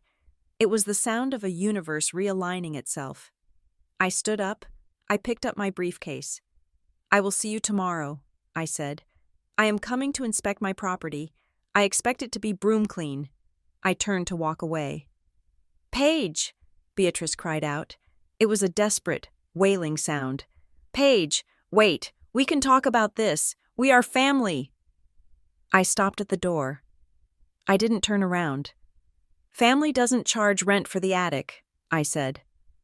Sterling held the door open for me. I walked out into the hallway, the click of my heels echoing on the tile. Behind me, I heard Caleb start to sob, a low, pathetic sound. I heard Beatrice shouting at the lawyer, but I didn't stop. I walked out of the office, into the bright, cold afternoon light. The air tasted sweet. It tasted like justice. The door to the conference room had not even fully closed behind me when the explosion happened. It was not a metaphorical explosion. It was the sound of Beatrice Hawthorne shattering the last remnants of her sanity. Liar! You are a liar! The scream was feral, ripping through the stale air of the law office. I stopped and turned slowly. Through the open doorway, I saw my mother launch herself across the mahogany table. Her movements were jagged, desperate. She was no longer the composed socialite. She was a cornered animal. She clawed at the blue velvet binder, her manicured nails scratching against the veneer, trying to rip the document that had just sealed her fate. It is a fraud, she shrieked, her voice cracking. She forged it. Edward never signed that. Give it to me. She lunged toward Arthur Sterling, her hands reaching for his throat, but she never made it. Two men in dark suits, who had been standing silently against the back wall like statues, moved with terrifying speed. These were not mall cops. These were Vanguardian protection officers. One of them stepped in front of Sterling, catching Beatrice's wrist in midair. He didn't hurt her, but he stopped her momentum cold. Ma'am, step back, the guard said, His voice was low, devoid of any room for negotiation. Beatrice stumbled back, her chest heaving beneath the white fur coat. Her eyes were wild, darting from the guard to Sterling, and finally fixing on me. "You did this," she hissed, pointing a trembling finger. "You manipulated him. You poisoned him against us. You thief." "I didn't steal anything, Mother," I said, standing in the doorway, my silhouette framed by the hallway light. "I just survived you." And then it happened. My phone, which I was holding in my right hand, vibrated. It wasn't the short buzz of a text message or the rhythmic pulse of a call. It was a long, solid, heavy vibration, a haptic thud that felt like a heartbeat. It was the Vanguardian Gold Alert. A specific chime echoed through the quiet hallway, a crisp, metallic sound like a gold coin dropping onto a glass table. Ding! I looked down at the screen. The notification banner was gold against a black background. Incoming wire transfer. Confirmed. Source: Sterling Hawthorne Blind Trust. Status: settled. I tapped the notification. The banking app opened instantly. Recognizing my face, ID, the numbers spun for a fraction of a second, recalibrating the reality of my life, before settling into a static, beautiful string of digits. I walked back into the room. The click of my heels was the only sound. "You want proof, Beatrice?" I asked softly. "You want to see the fraud?" I held the phone up. I turned the screen toward them. I didn't say a word. I just let the light from the display shine on their faces. Available balance: $57,482,912. Beatrice squinted. She leaned forward, her breath catching in her throat. She read the number. She read it again. The zeros seemed to stretch on forever, wrapping around her throat like a noose. "No," she whispered. "That is not real money. That is just numbers on a screen." "It is very real," I said. "And it is all mine." As if on cue, the universe decided to deliver the punchline. A cacophony of digital noise erupted in the room. It started with Beatrice's phone, which was clutching in her other hand. Bing, bing, bing. Then Caleb's phone, sitting on the table next to his head. Buzz, buzz. Then Savannah's phone. It sounded like a slot machine in reverse. Instead of winning, they were losing everything, all at once. Beatrice looked down at her screen. Her face went from pale to a sickly shade of gray. "American Express," she stammered, reading the notification out loud, her voice trembling. "Transaction declined. Fraud alert. Your card has been suspended due to lack of collateral." She looked up at Sterling, panic flooding her eyes. "Why is my card suspended? I have a limit of $50,000. "You had a limit," Sterling corrected, his voice cool and professional. "That limit was secured against the anticipated value of the estate. The bank allowed you to spend based on the promise that you would inherit millions today. But you didn't inherit millions. Beatrice, you inherited nothing. The moment the trust transferred to Paige, the collateral for your credit lines vanished. The bank is cutting its losses." "What?" Caleb shouted, grabbing his own phone. He was staring at it with wide, horrified eyes. "No, no, no, no. The McLaren dealership. They just tried to run the rest of the deposit." He tapped the screen frantically. "Insufficient funds? How can it be insufficient funds? I have the overdraft protection." "The overdraft was linked to the joint family account," Sterling said, closing his briefcase with a satisfying click, "which, as of 2 minutes ago, has been frozen pending an audit of unauthorized spending." Savannah let out a small squeak. She was staring at an email on her phone. "The catering company," she whispered, "for the party tonight, the one celebrating the inheritance, they just tried to charge the final balance. It bounced. They are packing up. They are taking the shrimp towers back." It was a symphony of destruction. In the span of 30 seconds, the illusion of their wealth had evaporated. The cars, the clothes, the parties, the future they had already spent. It was all gone. They were standing on a trapdoor, and I had just pulled the lever. "This is a mistake," Beatrice screamed, shaking her phone as if that would change the numbers. Fix it! Sterling, fix it! Call the bank! Tell them who I am! They know who you are, Mrs. Hawthorne, Sterling said. You are a high-risk debtor with no assets and significant liabilities. Caleb looked at his phone. Then he looked at me. The arrogance that had defined his face for 25 years melted away. It didn't fade slowly. It collapsed. His shoulders slumped. His chin trembled. He looked at the $57 million still glowing on my screen, and then he looked at the declined notification on his. He did something I had never seen him do. He moved away from the table. He walked toward me, and then, right there on the dirty carpet of the law office, he dropped to his knees. It was a pathetic, fluid motion. He grabbed the hem of my Italian wool jacket. Paige, he choked out. Paige, listen, this is crazy, right? We are taking this too far. I looked down at him. This was the boy who yesterday had kicked the box containing my dead father's photo. This was the boy who had called me a leech. Get up, Caleb, I said. You are ruining my suit. I was just joking, he babbled, his hands clutching tighter. You know me, right? I am always joking. I didn't mean any of it. The extra mouth stuff?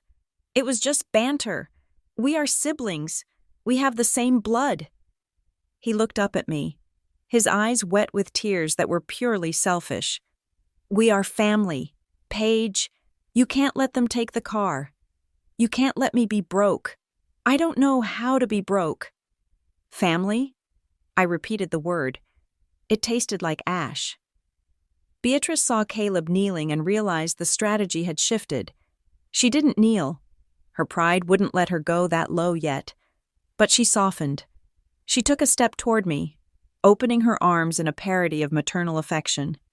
Caleb is right, she said, her voice wobbling, trying to find a tone of warmth that she hadn't used in decades. Paige, sweetheart, we have had our differences. Every family does. But we are the Hawthorns. We stick together. Now, put that phone away, and let's go home. We can figure out how to manage our money together. I can help you invest it. You don't know how to handle that kind of wealth. Darling, you need your mother. I looked at them. The tableau was almost artistic. The son on his knees, begging for scraps. The mother offering a poisonous hug. Already plotting how to steal control, I gently, but firmly, pulled my jacket out of Caleb's grip. I stepped back, creating a physical chasm between us. You are right, Mother, I said. I don't know how to handle this kind of wealth the way you do. If I did, I would probably spend it on fur coats I can't afford and parties for people who hate me. Paige, please, Caleb sobbed. I will do anything. I will clean your room. I will drive you to work. Just transfer me $50,000. That is all I need. Just 50. It is nothing to you now. I looked at Caleb. I looked at the tears streaming down his face, and I felt nothing. No pity. No anger. Just a cold, hard resolve. You said family sticks together, I said, my voice cutting through his sobbing. But yesterday, when I asked for 30 days, just 30 days to find a place to live, you told me to go find a cardboard box. You told me the shelter had soup. I didn't mean it, Caleb wailed. You meant every word, I said. And Mother, you said you didn't want to feed an extra mouth. You wanted the house empty. I turned to Sterling. Mr. Sterling, I said, please clarify the status of the property at 12 Oak Lane. Sterling stepped forward. He pulled a single sheet of paper from his briefcase. The residence is the primary asset of the Sterling Hawthorne Trust, he stated. Title was transferred to the trust 5 years ago by Edward Hawthorne. Since the trust is now the sole property of Paige Hawthorne, she is the sole owner of the house. Wait, Beatrice whispered. What are you saying? I am saying, I said, locking eyes with her, that you are trespassing. You can't kick us out, Savannah cried from the corner. I have so much stuff there. My studio equipment, my clothes. Family doesn't kick each other out in a snowstorm, I said, repeating the thought that had kept me warm all night in the hotel. But as you made very clear yesterday, I am not family. I am an extra mouth. And strangers? Strangers get evicted. I checked my watch. It is now 2:30, I said. I am going to have a late lunch. After that, I am coming to the house with a locksmith and a security team. I looked at Caleb, who was still kneeling, stunned into silence. You have 2 hours, I said. I suggest you start packing. And Caleb, don't take anything that belongs to the trust. If you take so much as a silver spoon, I will have you arrested for theft. Where are we supposed to go? Beatrice screamed, the facade finally dropping completely, revealing the terror underneath. We have no money. The cards are frozen. We can't even book a hotel. I hear the shelter has soup, I said. The words hung in the air, a perfect echo of their own cruelty. I turned my back on them. I walked toward the door. Beatrice lunged again, screaming my name, but the bodyguards formed a solid wall of black wool and muscle. Paige, you ungrateful brat! You can't do this to your mother. I gave you life. I stopped at the threshold. I didn't look back. You gave me life, I said. But Dad gave me the means to live it. I walked out into the corridor. The screams of my family followed me, muffled by the heavy doors. Fading as I walked toward the elevator, Sterling walked beside me. He didn't say anything until we were inside the elevator and the doors slid shut, cutting off the noise completely. That was, Sterling paused, searching for the word. Efficient.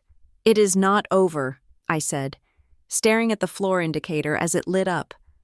They still think they can talk their way out of it. They think I will soften when I see them crying on the porch. Will you? Sterling asked. I touched the pocket where my phone was, feeling the warmth of the device that held $57 million. But more importantly, I thought about the broken glass of my father's picture frame. I thought about the mud on my coat. No, I said. I am just getting started. The elevator dinged. The lobby was bright and open. I walked out, ready to claim my house, ready to reclaim my past. Call the moving company, I told Sterling as we stepped out into the winter air. Tell them I need a full crew, and tell them to bring plenty of trash bags. There's a lot of garbage at 12 Oak Lane that needs to be removed. Sterling smiled. A rare, genuine smile. Consider it done. Miss Hawthorne? We got into the car. The engine purred. I looked out at the city, at the snow falling softly on the streets. It was a beautiful day. The storm was over for me, but for the Hawthorne family, the blizzard had just begun. The elevator doors closed, sealing away the sound of my mother screaming my name. But the silence that followed was not empty. It was the heavy, pressurized silence of a demolition site right before the charges detonate. I walked through the lobby of the law firm, my heels clicking on the marble with a rhythm that felt like a countdown. Arthur Sterling walked beside me, his face a mask of professional satisfaction. But I could see the glint in his eyes. He had waited 5 years for this moment, just as I had. We stepped out into the biting Chicago wind. The storm that had been threatening all morning had finally broken, and snow was beginning to fall in thick, wet flakes. It was the kind of weather that hurts, the kind that seeks out every gap in your clothing. But inside my cashmere coat, I felt nothing but a burning, radiant heat. What is the status of the assets? I asked as we approached the car. Secured, Sterling said. The house is legally yours. The locks were changed 40 minutes ago while Beatrice was shouting at me in the conference room. The security team from Vanguardian is on site. They have strict orders, no entry for unauthorized personnel. Good, I said. And the digital package? Ready for your command. Sterling handed me a tablet. I looked at the screen. It was queued up to Savannah's social media management platform. She had logged into it on my laptop months ago and never logged out. Arrogant enough to believe I would never dare to touch her precious account. It was a direct line to her 3 million followers. I looked at the video file I had selected. It was the raw, unedited footage from the hidden camera in the kitchen, followed immediately by the clip of Savannah filming me in the mud yesterday. It showed the cruelty in high definition. It showed Beatrice calling me a parasite. It showed Caleb kicking the box with my father's picture. And it showed Savannah laughing as she called me an extra mouth to feed. I didn't hesitate. I pressed post. "Let's see how the internet likes the real Savannah," I said, handing the tablet back. We got into the car, but we didn't drive away immediately. I wanted to watch. A few minutes later, the Hawthorne family stumbled out of the office building. They looked like refugees from a glamorous disaster. Beatrice was still clutching her fur coat, but she looked shrunken, terrified. Caleb was wiping his nose with his tuxedo sleeve. Savannah was staring at her phone, walking blindly. Suddenly, Savannah stopped. She let out a scream that was audible even through the thick glass of my town car. "No!" she shrieked, tapping frantically at her screen. "No, no, no, delete it. How do I delete it?" She couldn't delete it. I had changed the password the second I posted the video. "What is happening?" Beatrice demanded, grabbing Savannah's arm. "The video!" Savannah wailed. "The one of us kicking Paige out. It is on my main feed. It is everywhere. The comments, oh my God. The comments." I could only imagine what she was seeing. The internet moves fast, and it hates a bully. I knew that within minutes. The Justice for Paige hashtag would be trending. I knew that the brands Savannah worked with, the skincare lines, the fashion labels, monitored these things in real time. They would drop her faster than she had dropped my books in the mud. Beatrice didn't have time to comfort her daughter. She was marching toward the parking lot, toward her white Range Rover. She needed to escape. She needed to get home and barricade herself in the house before the reality of her poverty caught up with her. But the bank was faster. As Beatrice approached her car, a large tow truck backed into the space, blocking her exit. A man in a heavy jumpsuit hopped out, holding a clipboard. "Hey!" Beatrice shouted, running toward him. "Get out of my way. That is my car." "Mrs. Beatrice Hawthorne?" the man asked, not looking up from his paperwork. "Yes, move your truck." "Repo order," the man said flatly. "Bank of America. Default on the lease agreement due to credit insolvency. I am taking the vehicle." "You can't take it!" Beatrice screamed, grabbing the door handle. "I have a grace period. I am a wealthy woman." "Your credit score just hit double digits, lady," the man said, pushing her hand away gently but firmly. "The system flagged this asset for immediate seizure. Step away from the vehicle." "No!" Beatrice shrieked. She looked around for help. But there was no one, just Caleb, who was leaning against a lamppost looking like he was about to vomit, and Savannah, who was having a meltdown on the sidewalk. The man hooked the car up. He worked with brutal efficiency. In less than 2 minutes, the white Range Rover was hoisted into the air. Beatrice stood there in the snow, watching her status symbol dangle helplessly. "My purse is in there," she cried. "You can pick it up at the impound lot on Monday," the man said. He climbed into the truck and drove away. The chains rattling, I watched Beatrice standing in the empty parking spot. The snow was falling harder now, settling on her expensive hair. She looked around, disoriented. She reached into her pocket for her phone, probably to call an Uber, but I knew what she would find. Her credit cards were dead. Her ride-sharing apps were linked to the frozen account. She couldn't even pay for a bus ticket. "Drive," I told my driver. We pulled away, leaving them stranded on the pavement. "Where to, Ms. Hawthorne?" the driver asked. "The City Memorial Hospital," I said. While my family was discovering the harsh texture of rock bottom, I had a debt to pay. Not a financial one. I had plenty of money now, but a moral one. We arrived at the hospital 20 minutes later. This was the place where I had woken up alone after my car accident 2 years ago. This was the place that had sent the bills Beatrice refused to pay. The bills that had shackled me to her debt for so long. I walked into the billing department. The fluorescent lights hummed with a familiar, sterile misery. I approached the counter. The woman behind the glass looked tired. "I would like to pay a bill," I said. "Name?" she asked, typing on her keyboard. "Paige Hawthorne. But I'm not just paying my bill." I pulled out a checkbook. It was a new one, issued by the private bank Sterling managed. "I want to pay off the overdue balance for every patient currently in the emergency trauma ward," I said. "And I want to make a donation to the nursing staff fund." The woman stopped typing. She looked up at me, her glasses sliding down her nose. "Excuse me?" "You heard me," I said. "Calculate the total. I will wait." It took an hour. When I walked out of the hospital, I was lighter by $200,000. But I felt like I was floating. I had turned the money that Beatrice would have used for vanity into a lifeline for strangers. It was the first time the Hawthorne fortune had done something good in a decade. My phone buzzed. It was Caleb. Incoming call. Caleb. Blocked. The screen flashed once and then went dark. The auto-reject feature was working perfectly. I checked the log. 49 missed calls. He was persistent. Then a text came through from a number I didn't recognize. Probably a burner phone or a borrowed one. "Paige, please, we are at the house. The keys don't work. It is freezing. Mom is crying. Let us in. We just want to get our coats." I looked at the message. "We just want to get our coats."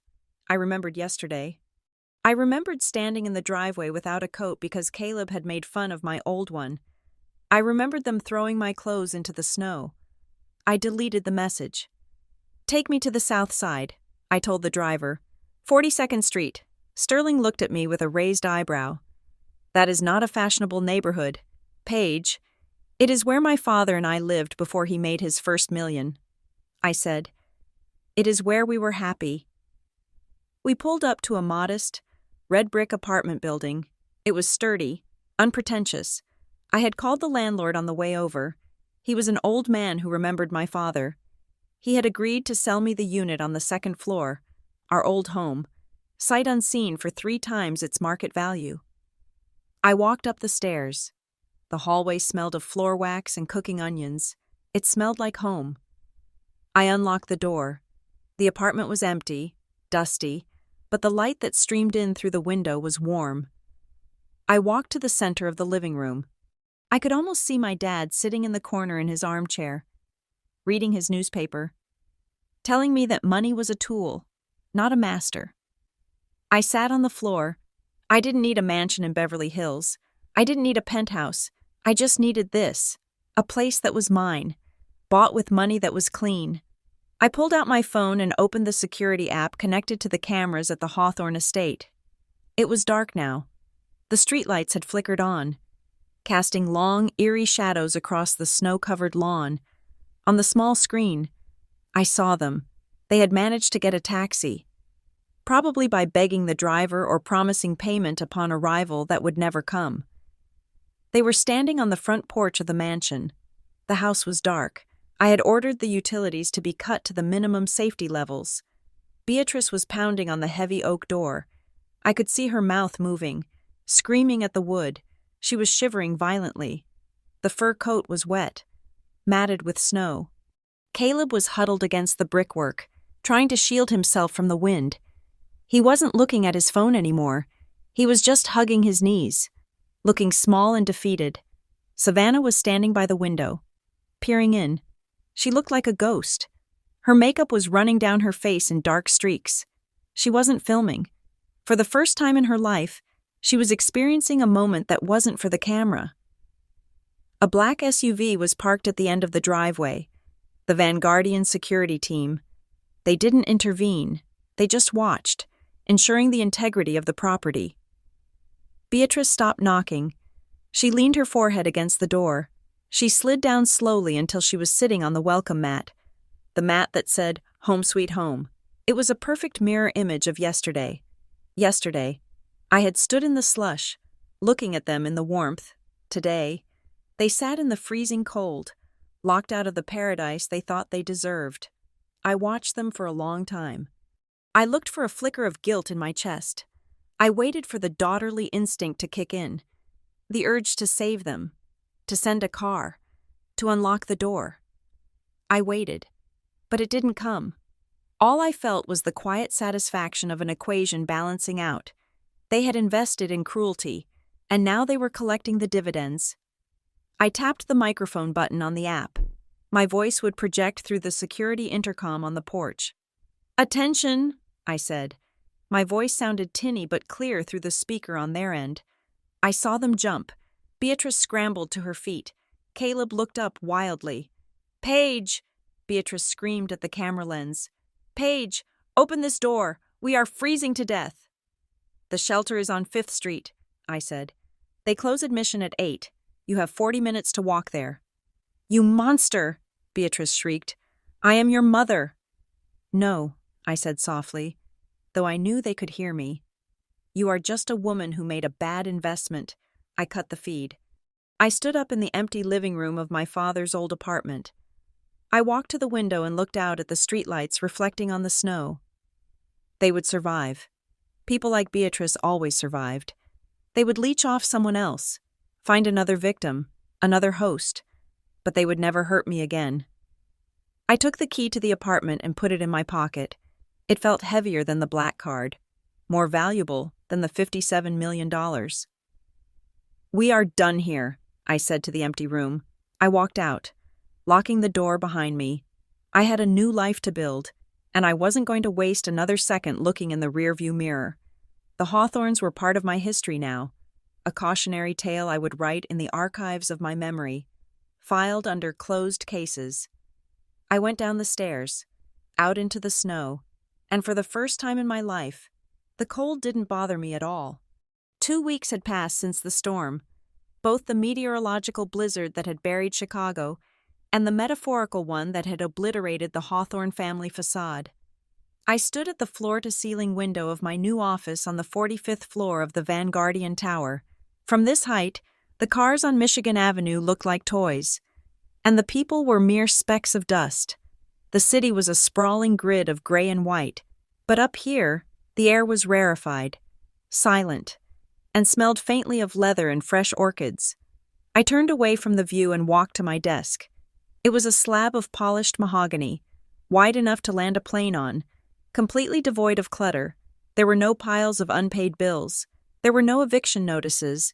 There was just a sleek laptop, a crystal tumbler of sparkling water, and a single battered object that looked out of place in this room of glass and steel. It was the photograph of my father and me. I had retrieved it from the mud that day. I had carefully cleaned the dirt from the frame, but I had not replaced the glass. The jagged crack still ran right through the center, slicing through the image of the mountains behind us. I ran my finger along the wooden edge. I kept it broken on purpose. It was a reminder. It was a monument to the moment I stopped being a victim and started being a survivor. The intercom on my desk buzzed. It was a soft, melodic tone, not the harsh ringing that used to make me flinch at the house. "Ms. Hawthorne," the receptionist's voice was smooth. "Mr. Sterling is here." "Send him in." "Elena," I said. The heavy double doors opened, and Arthur Sterling walked in. He looked different, too. The tension that had held his shoulders tight for the last 5 years, the burden of keeping my father's secret, was gone. He looked 10 years younger. He was carrying a thin black folder. "Good afternoon, Paige," he said, taking the seat opposite me. "Or should I say, Madam Chairwoman?" I smiled slightly. "Paige is fine, Arthur. You are the only person in this city who knew me when I was buying my clothes at Goodwill. And now you own the store," Sterling said. He placed the black folder on the desk. "I have the final adjudications from the court. The judge was unimpressed with your mother's performance." I looked at the folder. "Is it done?" "It is done," Sterling confirmed. "The permanent restraining order has been granted. 500 feet. If Beatrice, Caleb, or Savannah come within 500 feet of you, your residence, or this office, they will be arrested immediately. No warnings, no fines. Straight to county jail." I opened the folder. The document was thick, stamped with the official seal of the Cook County Court. It was a shield made of paper, but it felt stronger than steel. "And the countersuit?" I asked. "Dismissed with prejudice," Sterling said. a hint of satisfaction in his voice. Mr. Henderson tried to argue that you coerced Beatrice into signing the eviction notice. The judge actually laughed. He cited the video evidence. He said that a woman wearing a $20,000 fur coat while throwing her daughter's books in the mud is hardly a victim of coercion. Where are they? I asked. It wasn't a question born of concern. It was a data point. I needed to know the variables of the equation were settled. Sterling adjusted his glasses. They have relocated. The credit freeze was total, so they could not secure a lease in the city. They ended up in a 2-bedroom basement apartment in Cicero. It is rustic. Cicero, I repeated. It was an industrial suburb. Miles away from the country clubs and high-end boutiques Beatrice considered her natural habitat. Beatrice has taken a position, Sterling continued, flipping a page in his notes. She is working the front desk at a dry cleaner, minimum wage. She tried to apply for management, but apparently, her reference check flagged the foreclosure and the debt. And Caleb? Caleb is working for a landscaping crew, Sterling said. Shoveling snow, mostly. It is ironic. Really, he used to make fun of your coat, and now he's working out in the elements all day. And Savannah? Social media pariah, Sterling said. She tried to pivot to a redemption arc channel, but the internet has a long memory. She was doxxed and shamed off every major platform. I believe she is currently waiting tables at a diner near the airport. I nodded slowly. I didn't feel happy. I didn't feel the rush of glee that I thought I would feel. Instead, I felt a profound sense of balance. The scales had tipped back to center. They were finally experiencing the reality they had forced on me for years, the struggle to survive, the humiliation of poverty, the invisibility of being just another mouth. They are learning the value of $1, I said quietly. It is the education Dad always wanted them to have. Indeed, Sterling said. Now, regarding the future, the board is waiting for your signature on the new initiative. He slid another document toward me. This one was bound in Vanguardian blue, the Edward Hawthorne Opportunity Grant. I looked at the title. This was my real revenge. Beatrice had wanted to hoard the money, to use it to build walls and buy status. I was going to use it to build ladders. Walk me through the final numbers, I said. We have allocated $5 million as the initial seed fund, Sterling explained. The grant is specifically targeted at young adults aged 18 to 30 who have been estranged from their families due to financial, social, or identity conflicts. We provide full tuition, housing assistance, and at your specific request, a clothing allowance. A clothing allowance, I repeated, thinking of my frayed trench coat. Yes, because no one should have to go to a job interview shivering. It is a noble legacy, Paige, Sterling said softly. Your father would be incredibly proud. You aren't just keeping the money, you are planting it. I picked up my pen. It was the same heavy fountain pen I had used to sign the transfer orders 2 weeks ago. I signed my name at the bottom of the grant, Paige Hawthorne. With that signature, I wasn't just the girl who got lucky, I was a force for change. I was ensuring that the next time a mother told her child they were an extra mouth to feed, that child would have somewhere to go. Excellent, Sterling said. Collecting the papers. I will file these immediately. The first scholarships will be awarded in September. He stood up and buttoned his jacket. You have done good work today. Paige, go home. Enjoy your evening. You have earned it. Thank you, Arthur, I said, for everything. He nodded and left the room. I was alone again. The sun was beginning to set, painting the sky in streaks of violet and burnt orange. I stood up and walked back to the window. I looked out at Lake Michigan. The water was a deep, churning gray, capped with white foam.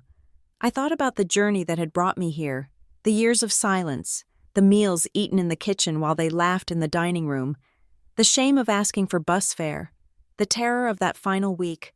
When I thought I would lose everything, it felt like a different lifetime. I wasn't the extra mouth anymore. I was the head of the table.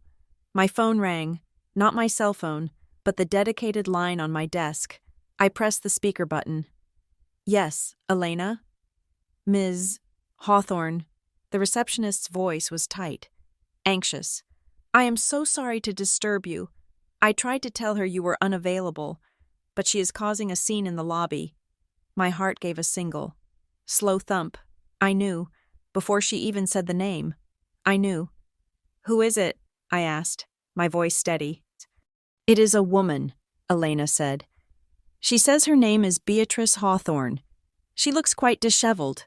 Ma'am, she is crying. She keeps telling the security guards that she is your mother. She says she just needs to talk to you for 5 minutes. She says she is sorry. I stared at the sunset. I could picture her perfectly. Beatrice, standing in the marble lobby of the building I owned, wearing a cheap coat, her mascara running, begging the receptionist for a moment of my time. I thought about the 5 years she had ignored my pain. I thought about the 30 days I had begged for. I thought about the words, extra mouth to feed. A mother feeds her child. A mother protects her child. Beatrice had done neither. She had consumed me to feed her own vanity.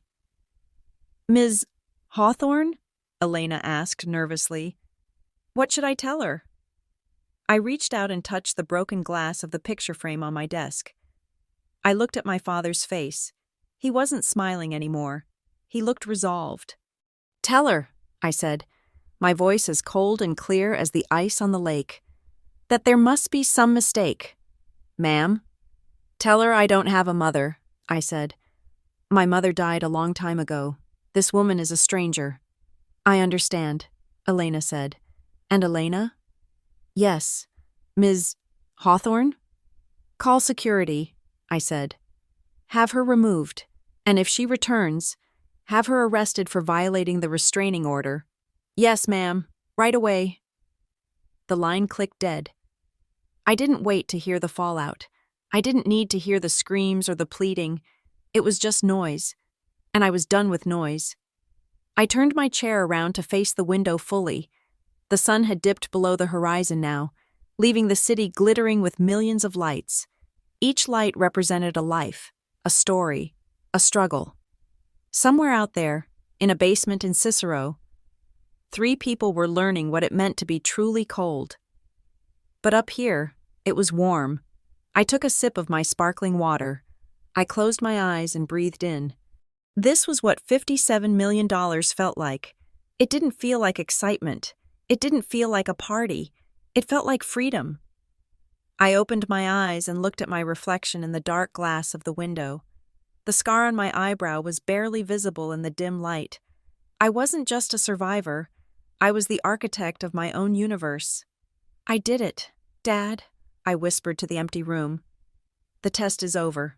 I packed my bag. I put the broken picture frame inside, wrapping it in a silk scarf. It was time to go home, not to the drafty attic, not to the house of horrors on Oak Lane, but to my apartment on 42nd Street. I walked to the elevator. The doors opened with a soft chime. I stepped inside and pressed the button for the lobby. As the elevator descended, I didn't look up at the numbers. I looked straight ahead. The past was a closed book. The future was an open check. And I had the only pen. Thank you so much for listening to this story. It has been a journey through betrayal, heartbreak, and the ultimate vindication. And I hope you felt every moment of Paige's victory as much as I did writing it. I would love to know where you are listening from right now. Are you in your car, at work, or maybe relaxing at home? Please drop a comment below and let me know your location and what you thought of Beatrice's final punishment.